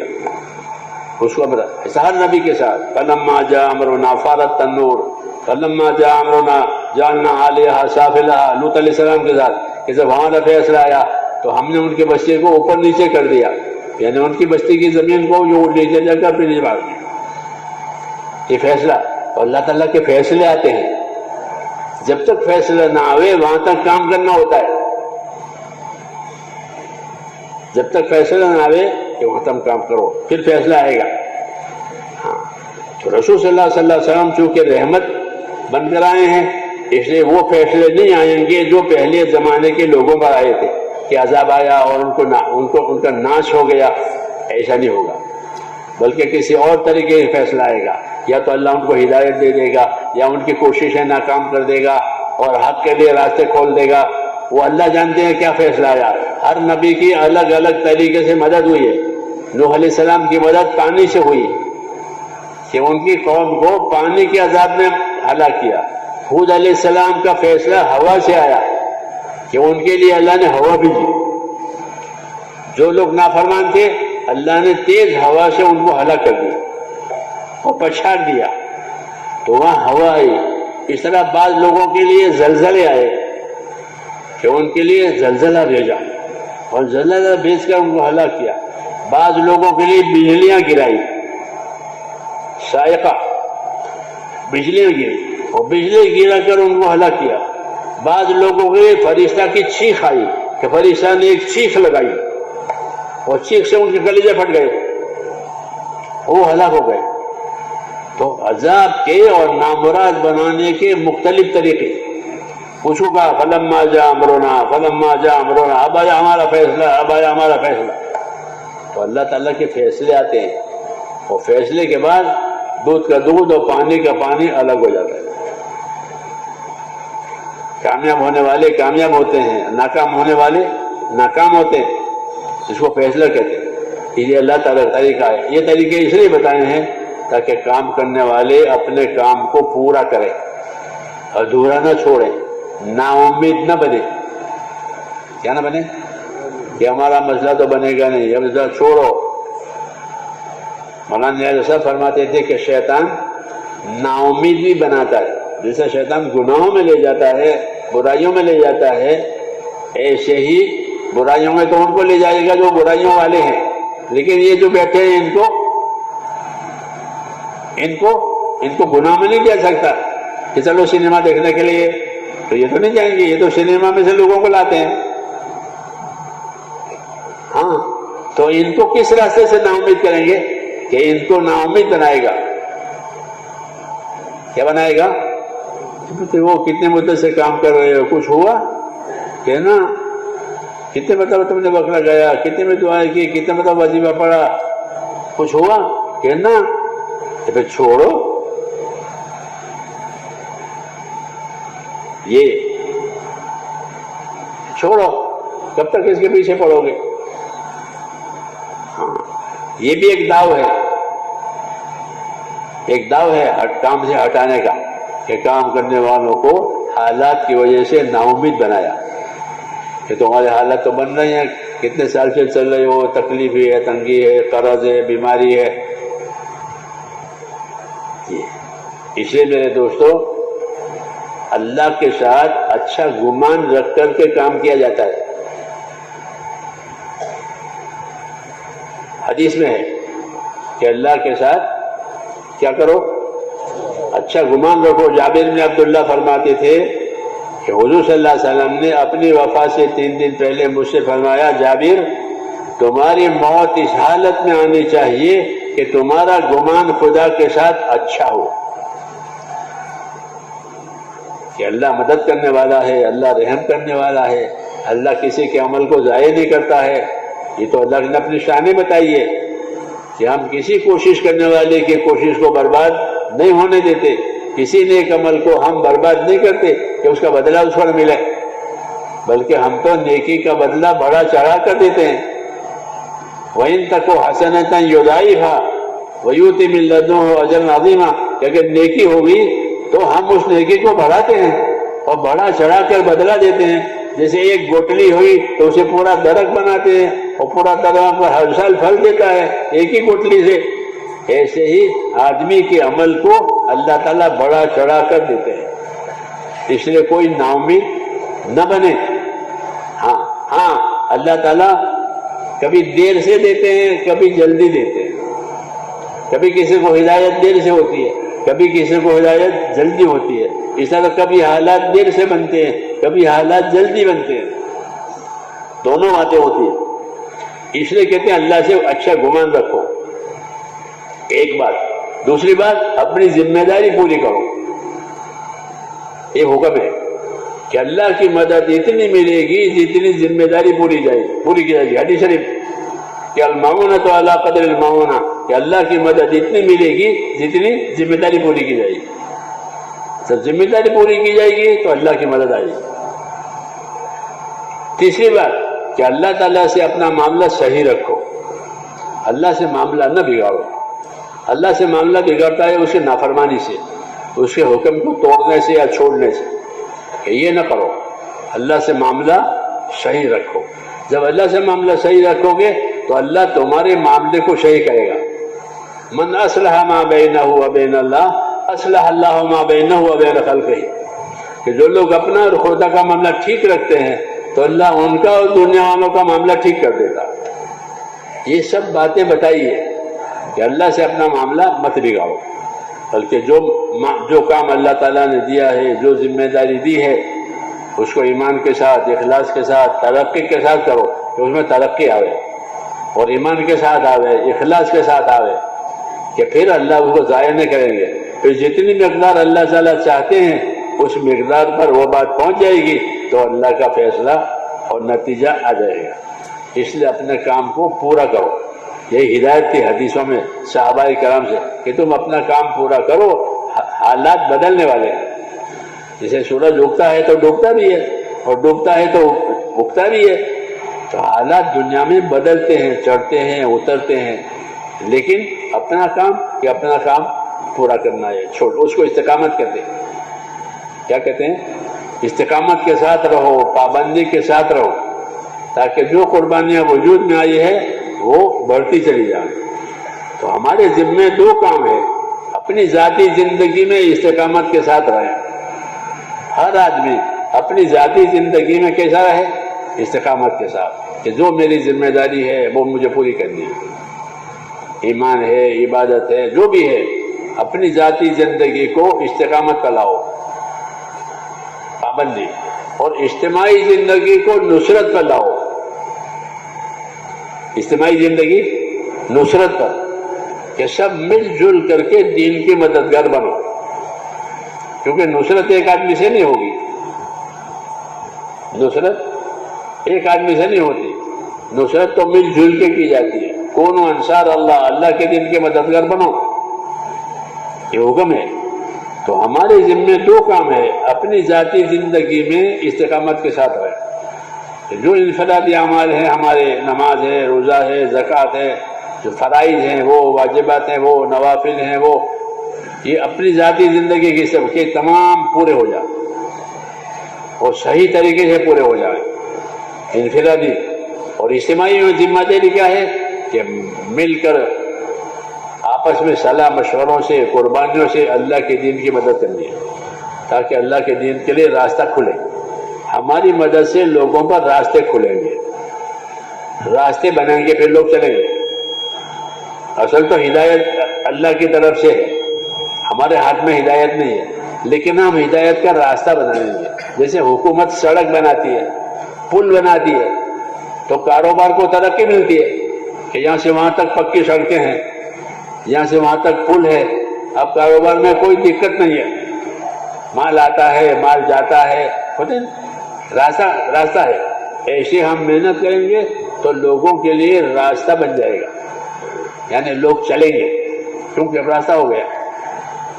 50 سال پہلے ہم لوگ جماعت میں کام کرتے، لوگ بیٹھتے نہیں تھے، جہاں سلام پھیرا لوگ بھاگ جاتے۔ اس نے کہا بھائی سلام پھیرتے ہی ایک آدمی وہاں دروازے پر چلا جائے لوگوں کو روکنے کے لیے، ایک آدمی یہاں رہے اعلان کرنے کے لیے، اور مختصر سنت پڑھے، یہ ہوتا ہے۔ یہ شروع کی بات تھی۔ اب آپ لوگوں نے وہ مختصر سنت ابھی تک مختصر ہی بنا رکھی ہے۔ آپ پوری نماز نہیں پڑھتے تبلیغ والے۔ عشاء کی کتنی رکعتیں ہیں؟ عشاء کی کتنی رکعتیں ہیں؟ 17 پڑھتے ہو؟ نہیں پڑھتے ہو؟ نہیں پڑھتے؟ اب آؤ وہ رکعتیں گئی، حالانکہ اب آو آو کرنے کی ضرورت نہیں ہے، یہ بیٹھے ہیں سب، یہ کم بھاگ جائیں گے؟ تو 50 سال والی لگن ابھی چل رہی ہے۔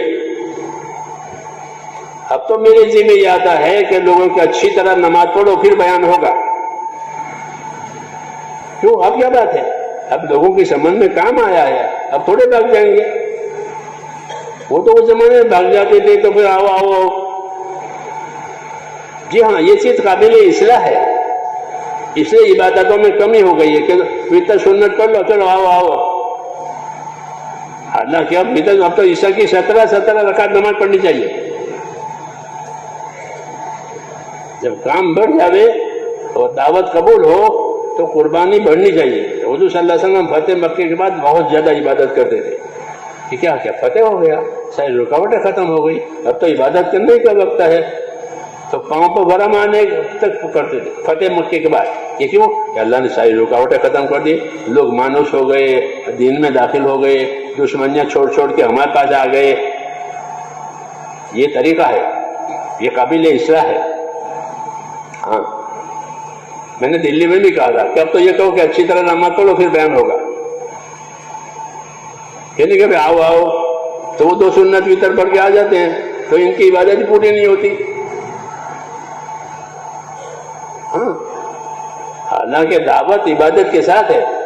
وَمَنْ أَحْسَنُ قَوْلًا مِّمَّنْ دَعَا إِلَى اللَّهِ وَعَمِلَ صَالِحًا، کہ اللہ کی طرف دعوت بھی دے، خود بھی اچھے عمل کرے، یہ طریقہ ہے۔ اب وہ بات نہیں ہے کہ اب تو اللہ نے استقبال پیدا کر دیا، لوگوں میں اللہ تعالیٰ نے رجوع پیدا کر دیا کہ الحمدللہ لوگ بات سنتے ہیں، بات مانتے ہیں، ذمہ داریاں لیتے ہیں، آگے بڑھتے ہیں۔ کسی بھی ملکوں کی جماعت بناؤ تو وہ ملکوں کی جماعت بنا دیتے ہیں، کہ لاکھوں کی جماعت بناؤ تو وہ لاکھوں کی ذمہ داری لیتے ہیں۔ کیوں؟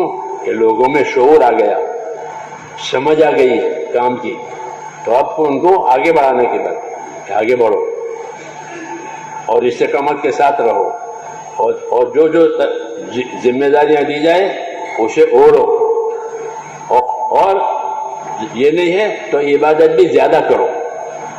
صحابہ عبادت بھی بہت کرتے تھے، یہ نہیں کہ خالی اللہ کے راستے میں جایا کرتے۔ ہمارے یہاں تو ایک ہی تصور ہے کہ وہ اللہ کے راستے میں جایا کرتے تھے، کیوں نہیں؟ وہ اللہ کے راستے میں جاتے تھے اور عبادتیں بھی بہت کرتے تھے، کیونکہ عبادت تو اصل مقصد ہے، عبادت کے لیے تو پیدا کیا ہے۔ کس کے لیے پیدا کیا ہے؟ جان مال سے عبادت کرو، عبادت کے لیے تو پیدا ہوئے ہیں۔ تو دعوت کے ذریعے سے عبادت والی زندگی بننی چاہیے، اخلاق والی زندگی بننی چاہیے، قربانی والی زندگی بننی چاہیے۔ یہ معیار ہے، یہ معیار ہے کہ ہماری عبادتیں بڑی تراہم رکعن سجدہ۔ اللہ کہے ہیں صحابہ کے بارے میں، کیا آپ ان کو دیکھو گے رکوع کرنے والے ہیں، سجدہ کرنے والے ہیں؟ کیا مطلب ہے؟ کہ عبادت میں مشغول رہتے ہیں، کیونکہ رکوع سجدہ صرف نماز میں ہے، کسی عبادت میں رکوع سجدہ نہیں ہے، کسی عبادت میں رکوع سجدہ ہے نہیں ہے، نہ حج میں، نہ روزے میں، نہ صدقے میں، کہیں رکوع سجدہ نہیں۔ رکوع سجدہ نمازوں میں ہے کہ ان کو آپ رکوع میں پاؤ گے، سجدوں میں پاؤ گے، یعنی عبادتوں میں پاؤ گے۔ کیوں؟ کہ ان کو جب دین ملا تو انہوں نے ہر سال میں اپنے آپ کو آگے بڑھایا کہ عبادتوں میں آگے بڑھا۔ ہمارا تو یہ نہیں کہ کٹوتی کر دی کہ بھئی 2 سنت 3 وتر پڑھ لو، چلو آ جاؤ، یہ نہیں بات۔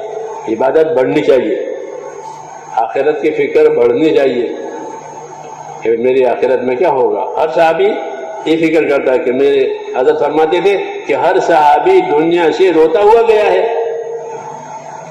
کیوں؟ انہوں نے گناہ کیے تھے، اسے روتے ہوئے گئے،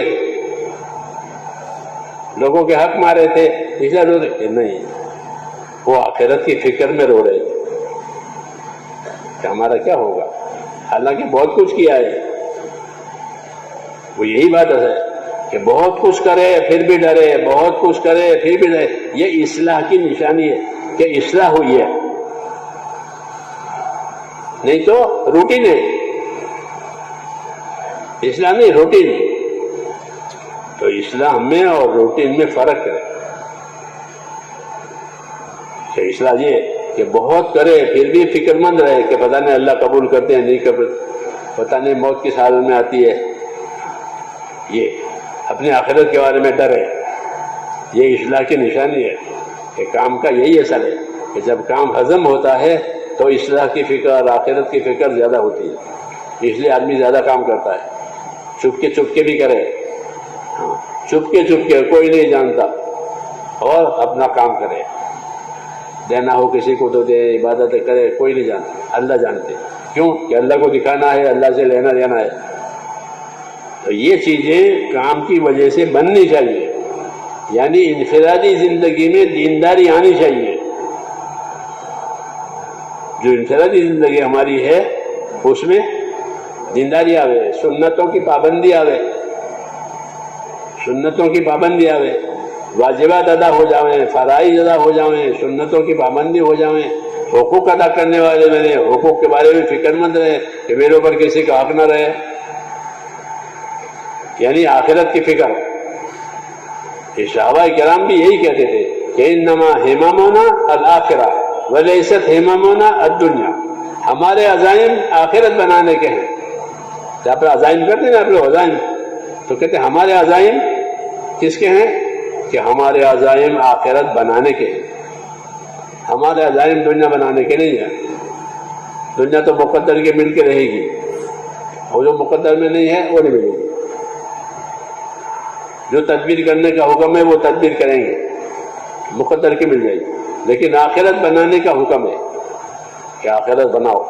تو اس لیے کہتے ہیں ہمارے عزائم آخرت کے ہیں. تو کام کا یہ اثر پڑنا چاہیے کہ جتنا ہم کام میں آگے بڑھیں ہماری آخرت کی فکر بڑھتی چلی جائے، ڈر بڑھ جائے. کیا بڑھ جائے؟ ڈر بڑھائے، ڈر آنا چاہیے. ڈر کا اثر یہ ہے کہ ڈر کی وجہ سے آدمی ترقی کرتا ہے. ترقی کس سے کرتا ہے؟ یا تو لالچ میں ترقی کرے یا ڈر میں ترقی کرے. کسی چیز کی لالچ ہو گئی تو اس میں ترقی کرتا ہے، یا پھر ڈر پیدا ہو گیا تو اپنے آپ کو بچانے کی فکر کرے گا. تو دین میں یہ ہے کہ اللہ کا ڈر اور آخرت کا ڈر پیدا ہونا چاہیے. تو پھر اللہ کی طرح آخرت میں ترقی کرے گا ڈر کی وجہ سے. اگر ڈر نہیں ہے تو یہ ٹھنڈا ہے. یہ کیسا ہے؟ ٹھنڈا ہے، یعنی بے فکر ہے. حدیثوں میں ہے کہ من خاف ادلج ومن ادلج بلغ المنزل، کہ جو ڈرا وہ تو جلدی چلا، اور جو جلدی چلا وہ اپنے منزل کو پہنچ گیا. قاعدہ ہے، آدمی کو ڈر ہو تو جلدی جاتا ہے. پھر بس نکل جائے گی، دکان بند ہو جائے گی، ڈاکٹر چلا جائے گی، جلدی چلو جلدی چلو. ڈر ترقی کا ذریعہ ہے. تو اللہ کا ڈر پیدا ہو جائے، آخرت کا ڈر پیدا ہو جائے تو یہ پھر اللہ والا کی طرف ترقی کرے گا. نہیں تو ایک عادت پڑی ہوئی وہ کرتے ہیں کہ نہیں، عادت نہیں، عادت کو عبادت بنانی ہے. عادتوں کو بھی عبادت بناؤ. جوتا پہننے کی عادت ہے نا، جوتا پہننے کی عادت ہے تو جوتا پہننے کی عادت کو کہ عبادت بناؤ، کہ پہننے کا طریقہ، نکالنے کا، جوتا پکڑنے کا طریقہ، اس سے وہ جوتا عبادت بن جائے گا. کہ پہننے کا یہ طریقہ ہے، اتارنے کا یہ طریقہ، جوتا پکڑنے کا یہ طریقہ ہے. ایک مثال دے رہا ہوں، جب کسی چیز میں وہ طریقے آئیں گے تو وہ پھر عادت نہیں ہے، پھر وہ عبادت ہے. اسی کا نام دین ہے. جو تبلیغ میں علم و ذکر ہے اس کا یہ مطلب ہے کہ علم و ذکر کے ساتھ چلو، اللہ کے راستے میں علم و ذکر کے ساتھ پھرو. خالی وقت نہیں پورا کرنا ہے، علم و ذکر کے ساتھ پھرنا ہے. علم و ذکر کیا مطلب ہے؟ دیکھیں کہ اس وقت میں کیا حکم ہے، اس وقت میں کیا حکم ہے، اور حکم پورا کرنے کا کیا طریقہ ہے. تو حکم ہے وہ علم ہے، وہ طریقہ ہے وہ ذکر ہے. یہ مطلب ہے علم و ذکر کا کہ اس وقت میں کیا حکم ہے، کہ اس میں یہ حکم ہے، اور اسے پورا کرنے کا یہ طریقہ ہے. وہ ہوا ذکر. تو یہ ہر حال میں کہ میں تجارت میں ہوں، تجارت میں کیا حکم ہے، اور تجارت میں حکم کرنے کا کیا طریقہ، وہ پورا کرنے کا کیا طریقہ ہے، تو یہ اس کا ذکر ہو گیا. تو ہر لائن میں علم و ذکر ہے. تجارت ہو، عبادت ہو، ہر لائن میں یہ اس کا علم ہے، یہ اس کا طریقہ ہے. کہ پوشاک کا کیا طریقہ ہے، پوشاک کا کیا حکم ہے، پوشاک کیسا ہونا چاہیے، کہ پوشاک کے بارے میں یہ حکم ہے کہ تمہارا پوشاک کیسا ہونا چاہیے، کہ تمہارا پوشاک کیسا ہونا چاہیے جو تمہاری بدن کے عیب کو چھپاوے اور تمہاری زندگی میں رونق لاوے. کیا لاوے؟ رونق. مثال دی میں نے، یہ مثال دی کہ اللہ تعالیٰ نے لباس اتارا ہے. کہ لباس کیوں اتارا ہے؟ تاکہ تمہارے بدن کا عیب چھپے. بعض چیزیں بدن میں ایسی ہیں جو کھلنی نہیں چاہیے، اس کو چھپنا چاہیے. دوسرا کہ لباس کی وجہ سے رونق آوے.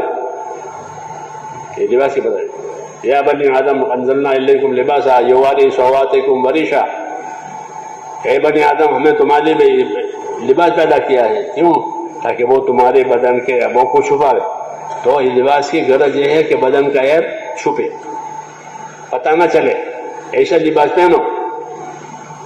جب لباس ایک دم ٹائٹ ہوگا تو بدن کا عیب نہیں چھپے گا، وہ ظاہر ہو جائے گا. اس کو چھپانے کے لیے لباس ڈھیلا ڈھیلا رہتا ہے کہ وہ چھپ جائے اور بدن میں رونق آوے. کسی محفل میں جائے، مجلس میں جائے، اگرچہ لباس تو اتنا ہی فرض ہے کہ ناپ سے لے کر گھٹنوں تک، فرض تو اتنا ہی ہے، لیکن اس میں کوئی رونق نہیں ہے. رونق ہے؟ کیسے پہن کر کہیں جا سکتے ہیں؟ فرض تو اتنا ہی ہے. یہاں سے نہیں، لباس میں رونق ہے. رونق کیا ہے؟ مولانا منظور نعمانی صاحب نے لکھا کہ ہر زمانے کے لوگ اپنے زمانے کے نیک لوگوں کا لباس پہنے. کیونکہ ہر ملک میں نیک لوگ ہوتے ہیں، ان کا اپنا لباس ہوتا ہے. تو لباس کا کوئی خاص کوئی کٹنگ شریعت کی طرف سے نہیں ہے. تو پھر کیا کہ ہر زمانے میں جہاں کے نیک لوگ جو لباس پہنتے ہوں وہ لباس پہنے، تاکہ بدن میں رونق رہے. کیا رہے؟ اور بدن کا عیب چھپے. یہ میں نے مثال کے طور پر کہا کہ بھائی ہر چیز کی ایک غایت ہوتی ہے، کہ لباس کی یہ غایت ہے، کھانا کھانے کی یہ غرض ہے، یہ غرض ہے، تاکہ حکم بھی پورا ہو جاوے اور ضرورت بھی پوری ہو جاوے. حکم بھی پورا ہو جاوے اور ضرورت بھی ہو جاوے، تاکہ دین برباد نہ ہو اور ضرورت بھی پوری ہو جاوے. اس کے لیے ہمیں اللہ تعالیٰ کے حکم دیے ہیں اور طریقے دیے ہیں. محنت اسی لیے کرتے ہیں کہ وہ زندگی میں، ہماری زندگی میں اللہ کے حکم بھی آئیں اور طریقے بھی آئیں. یہ حکم ہے اور یہ طریقہ ہے، یہ حکم ہے، یہ طریقہ ہے. اس کو علم و ذکر کہتے ہیں تبلیغ میں. وہ علم و ذکر اسی لیے کہ ہر حال کا حکم دیکھو، اس کا طریقہ دیکھو، تاکہ ہر حال میں حکم والے بنو. کھانے میں، سونے میں، کمانے میں، شادی میں حکم والے بنو. علم و ذکر کے ذریعے سے یہ کمی پوری ہوگی. اگر علم و ذکر نہیں ہے تو وہ کمی رہے گی. اس لائن کو سیکھنا ضروری ہے، اس لائن کا علم ہونا ضروری ہے، پھر اس لائن پر عمل ہونا ضروری ہے. تو وہ عمل پورا ہو جائے گا اور ذمہ داری پوری ہو جائے گی. علم و ذکر کے ساتھ تبلیغ ہے. علم و ذکر کے ساتھ تبلیغ، علم و ذکر کے ساتھ. خالی نہیں پھیرا. خالی چکی پھیرے تو کیا ملے گا؟ تو خالی پھرنا ہوا، اندر علم و ذکر نہیں آیا تو پورا فائدہ نہیں ہوگا. علم و ذکر کے ساتھ. اس لیے تیسرا نمبر کیا رکھا ہے؟ علم و ذکر. کلمہ، نماز. تو نماز کے لیے نماز کا علم، زکوٰۃ واجب ہوئی تو زکوٰۃ کا علم، روزہ آوے تو روزہ کا علم، بیماری آوے تو کہ بیماری میں کیسا رہنا چاہیے اس کا علم. اسے علم کو تیسری جگہ پر رکھا کہ جو حال آوے اس کا علم اپنے اندر لو. میں غریب تھا، مالدار ہو گیا تو مالداری کا علم لو کہ مالداری میں کیا ہونا چاہیے. سمجھ میں آئی بات؟ تو اپنے کام کو سمجھنے کی بہت ضرورت ہے. فضائل کی کتابیں لکھی ہے شیخ نے، فضائل صدقات لکھی ہے. فضائل صدقات کا پہلا حصہ جو ہے وہ مالداروں کے لیے لکھا ہے، اور آخری جو حصہ ہے وہ غریبوں کے لیے لکھا ہے. کیوں کہ امت میں غریب لوگ بھی ہیں اور امت میں مالدار لوگ بھی ہیں. تو غریبوں کے لیے غریبی کا دین اور مالداروں کے لیے مالداری کا دین. یہی طریقہ ہے نا. یہ علم و ذکر کہ میری حالت مالداری کی ہے تو میرے پاس مالداری والا دین ہونا چاہیے، میری حالت غریبی کی ہے تو میرے پاس کیا ہونا چاہیے؟ غریبی کا دین ہونا چاہیے. کہ ہمارے بزرگوں نے اس طرح اس کام کو چلایا ہے تاکہ کوئی حالت جہالت میں نہ رہے. غریبی میں غریبی کا دین، مالداری میں مالداری کا دین، تجارت میں تجارت والا دین. نہیں تو جاہل ہے، جاہل ہو کے تجارت کرے گا کہ نہیں، جاہل ہو کے نہیں، دین کے ساتھ کرے. علم و ذکر کا میرے دوست یہ مطلب ہے کہ وہ ہر لائن میں ملے اس کو، تاکہ کوئی حالت جہالت سے نہ ہو. یہ مطلب تبلیغ کا ہے، علم و ذکر اس کو جاری کرنا ہے زندگی میں، تاکہ کوئی عمل جہالت سے نہ ہو بلکہ طریقے سے ہو. کیونکہ طریقوں کا نام دین ہے، جذبہ کا نام دین نہیں. تو جذبہ ہوتا ہے کہ جذبے کا نام دین نہیں ہے، یہ جذبہ تھوڑے دن رہے گا پھر ختم ہو جائے گا. وہ طریقہ کہ وہ تو باقی رہے گا، اس کو باقی رہنا بھی، ہم کو بھی باقی رہنا ہے. اس لیے زندگی طریقوں کا نام ہے. اپنی زندگی طریقوں والی بنانی ہے. محنت اسی لیے کرائی جاتی ہے کہ محنت کرتے کرتے مزاج دینی بن جائے. کیا بنے؟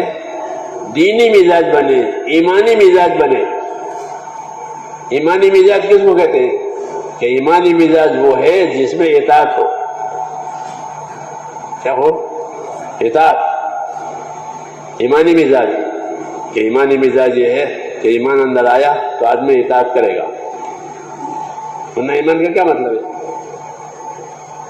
ایمان کا کیا مطلب ہے؟ کہ ایمان کا تقاضا اطاعت ہے کہ اللہ نے مجھ کو ایمان دیا ہے تو میں اللہ کی اطاعت کروں گا.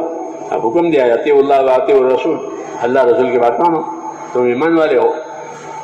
تو ایمان کا تقاضا اطاعت ہے کہ ہر حال میں جو خدا کا حکم ہے وہ کریں گے، حق ادا کریں گے، اپنا بھی مخلوق کا بھی. جی ہاں، اسے دین بنتا ہے. اس کے لیے علم و ذکر تبلیغ میں ہے تاکہ ہر لائن کی معلومات رہے تھوڑی تھوڑی. جی ہاں، اور اس میں کمی کوتاہی نہ رہے، عمل ہو جاوے تو پھر وہ لائن پوری ہو جاتی ہے میرے دوست. اس لیے اس کو سیکھنا ہے، سمجھنا ہے، اس کو کرنا ہے، اور سیکھ سمجھ کر کریں تاکہ اس کا اللہ تعالیٰ صحیح فائدہ ظاہر کرے. اس لیے پھرنا بھی ہے اور بار بار پھرنا ہے، بار بار نکلنا ہے تاکہ یہ کمی ہماری دور ہوتی رہے اور زندگی ایمان کے ساتھ، عبادت کے ساتھ، علم و ذکر کے ساتھ، اخلاق کے ساتھ، اخلاص کے ساتھ زندگی بنے. یہ مقصد ہے. یہ سب چیزیں زندگیوں میں آوے اور اس کی داعی بھی بنے، اس کی دعوت بھی دے. یہ ہمارے ذمے ہے. پھر اللہ کے ذمے ہے دلوں کا پلٹنا، کہ اللہ پھر دشمنوں کے دلوں کو بھی پلٹ دے گا حق کی طرف. یا ضدی ہوں گے تو اللہ انہیں نامراد بنائے گا. یہ ہوگا کہ وہ ضدی ہیں تو اللہ ان کو نامراد بنائے گا. ہاں، اور نہیں ہے تو اللہ ان کو ہدایت دے گا. تو اس طرح ہم خیر کے پھیلنے کا ذریعہ بنیں گے. اس کا خوش نصیب ہے وہ بندہ کہ جس کو اللہ خیر کے پھیلنے کا ذریعہ بناوے. تو ہم خیر کے پھیلنے کا ذریعہ بنیں کریں گے انشاءاللہ. ہاں، جو تقاضے دیے جائیں مشوروں سے اسے اوڑھ لیں اور اسے پورا کرنے کی کوشش کریں اور اللہ سے آگے کی مانگیں کہ اللہ موت تک اس طرح چلاوے اور اس میں ترقی دے ہم کو. اب بتاؤ جو طریقے آپ کو دیے جائیں گے، جو تقاضے دیے جائیں گے، اس کے پورا کرنے کے لیے کون کون تیار ہیں؟ یہ اپنے آپ کو پیش کریں. میں نے اپنی بات ختم کر دی، اب آپ کو بولنا ہے.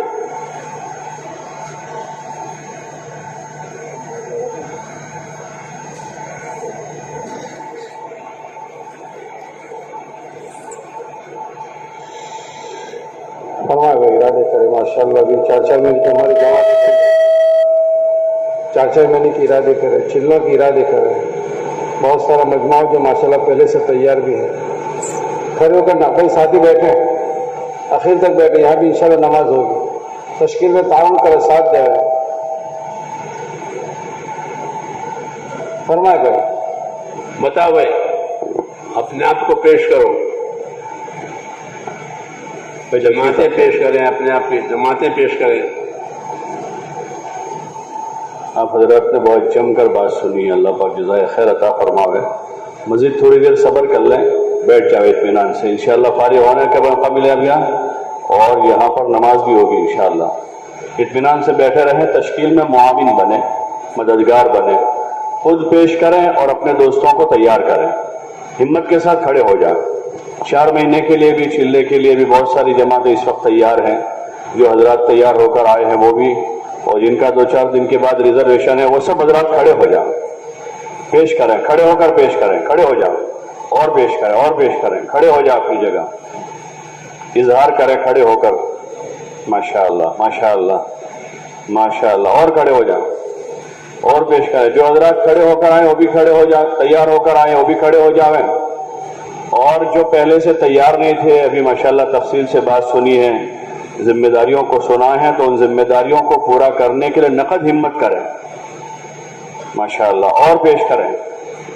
جن کے کچھ ارادے پہلے سے تھے، کچھ رکاوٹیں بیچ میں ہیں، اللہ سے مانگیں، آسانیاں پیدا کرواویں اللہ سے، اور ہمت سے پیش کریں ماشاءاللہ ماشاءاللہ ماشاءاللہ۔ اللہ قبول فرماوے، اور ہمت کریں، اللہ پاک آسان فرماوے، قبول فرماوے، اور ہمت کریں اور ہمت کریں۔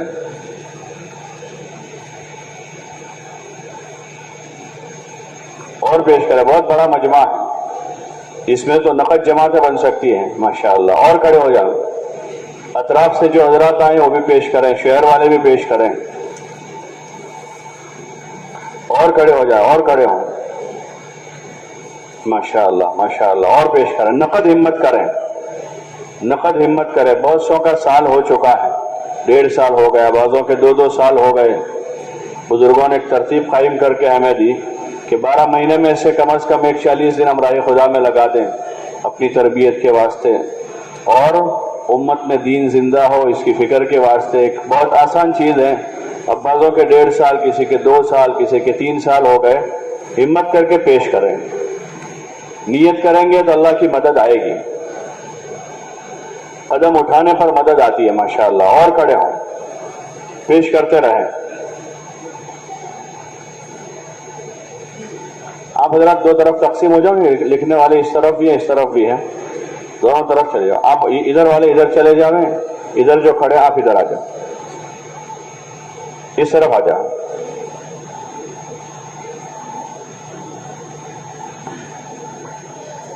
اچھا بھائی، نیت تو سبھی بناوے کہ انشاءاللہ اپنا سالانہ خروج وقت پر لگانے کی ترتیب بنائیں گے انشاءاللہ۔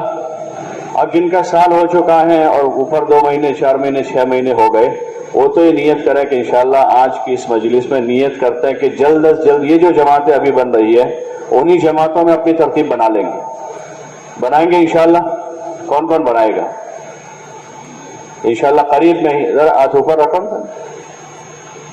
اور کون بنائے گا ماشاءاللہ؟ اور یہ جو جماعتیں جا رہے ہیں ہفتے میں 10 دن میں، انہی جماعتوں کے ساتھ انشاءاللہ اپنا سالانہ وقت لگا لیں گے، کریں گے انشاءاللہ اس کی فکر۔ اچھا، اب مسجد والے بتائیں کون سی مسجدوں سے 4 مہینے کی اور چلوں کی جماعتیں لے کر آئے ہیں، یا ابھی 2-4 دن 5 دن میں روانہ کرنے والے ہیں، وہ پیش کریں، جماعتیں پیش کریں اپنی۔ مدنی مسجد ماشاءاللہ، اور پیش کریں،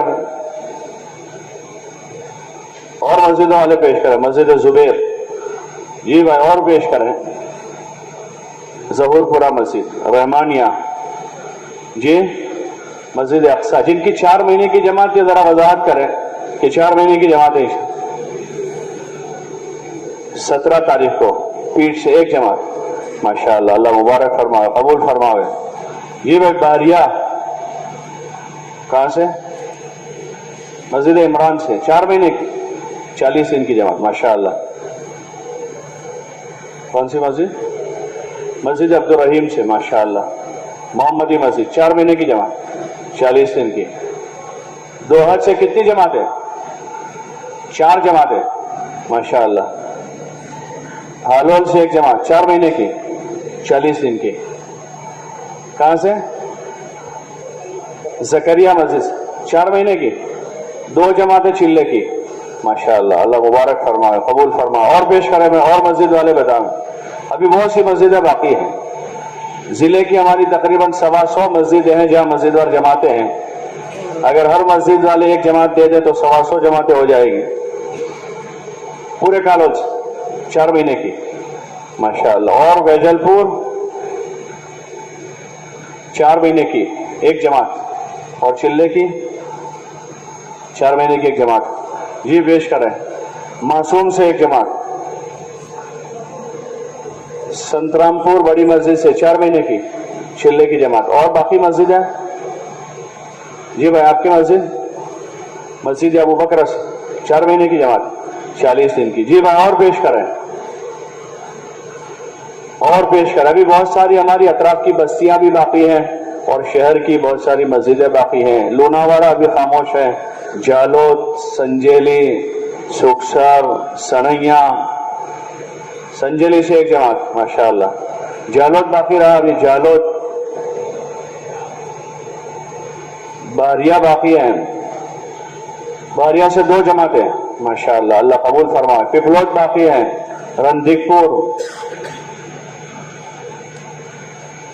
اور پیش کرے گا. اور مسجدیں ہماری شہر کی باقی ہیں, فتح پورہ سے ماشاءاللہ, اللہ قبول فرمائے. کہاں سے؟ مکی مسجد سے ایک جماعت ماشاءاللہ. مسجد اسماعیل ماشاءاللہ, مسجد یوسف ماشاءاللہ, اللہ قبول فرمائے. اور پیش کرے گا, اور پیش کریں. بلال باقی ہے, مسجد بلال, مسجد بلال 4 مہینے کی جماعت, اللہ مبارک فرمائے, قبول فرمائے. اور پیش کرے گا, اور پیش کرے. رحمت نگر باقی ہے, مریم باقی ہیں, محمدی باقی ہیں. محمدی کیا گئی جی بھائی, اور پیش کریں. اس وقت یہ 2 عیدوں کے بیچ میں بہت سارے لوگ تیاری کر لیتے اگر تھوڑی محنت کر لیں.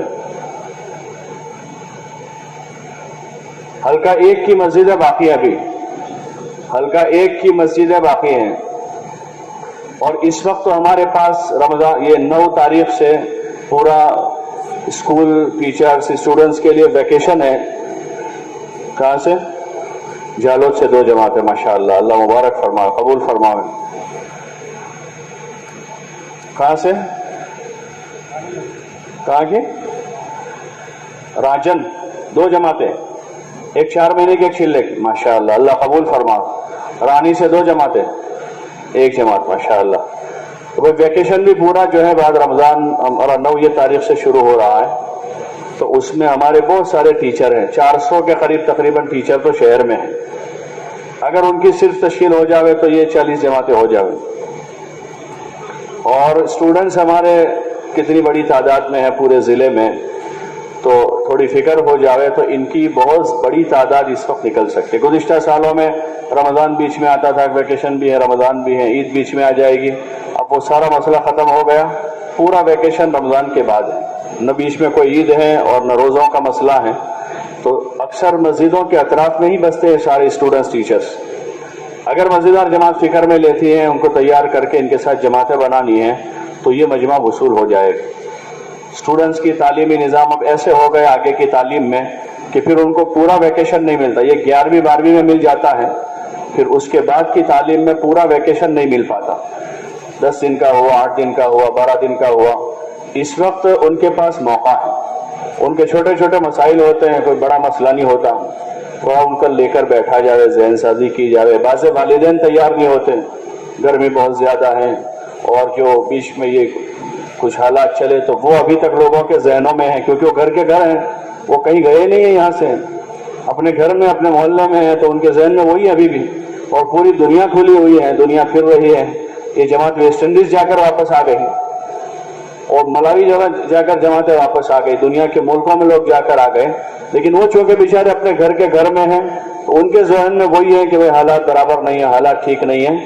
تو ان کو حوصلہ دلاوے, ہمت دلاوے اور تیار کرے ان کو کہ ان بچوں کے پاس ابھی وقت ہے, اور وقت لگانے سے ان کا دینی مزاج بنے گا, نمازوں کی اعمال کی پابند بنیں گے, وہ اللہ رسول کی اطاعت کی ان کے اندر فکر پیدا ہوگی.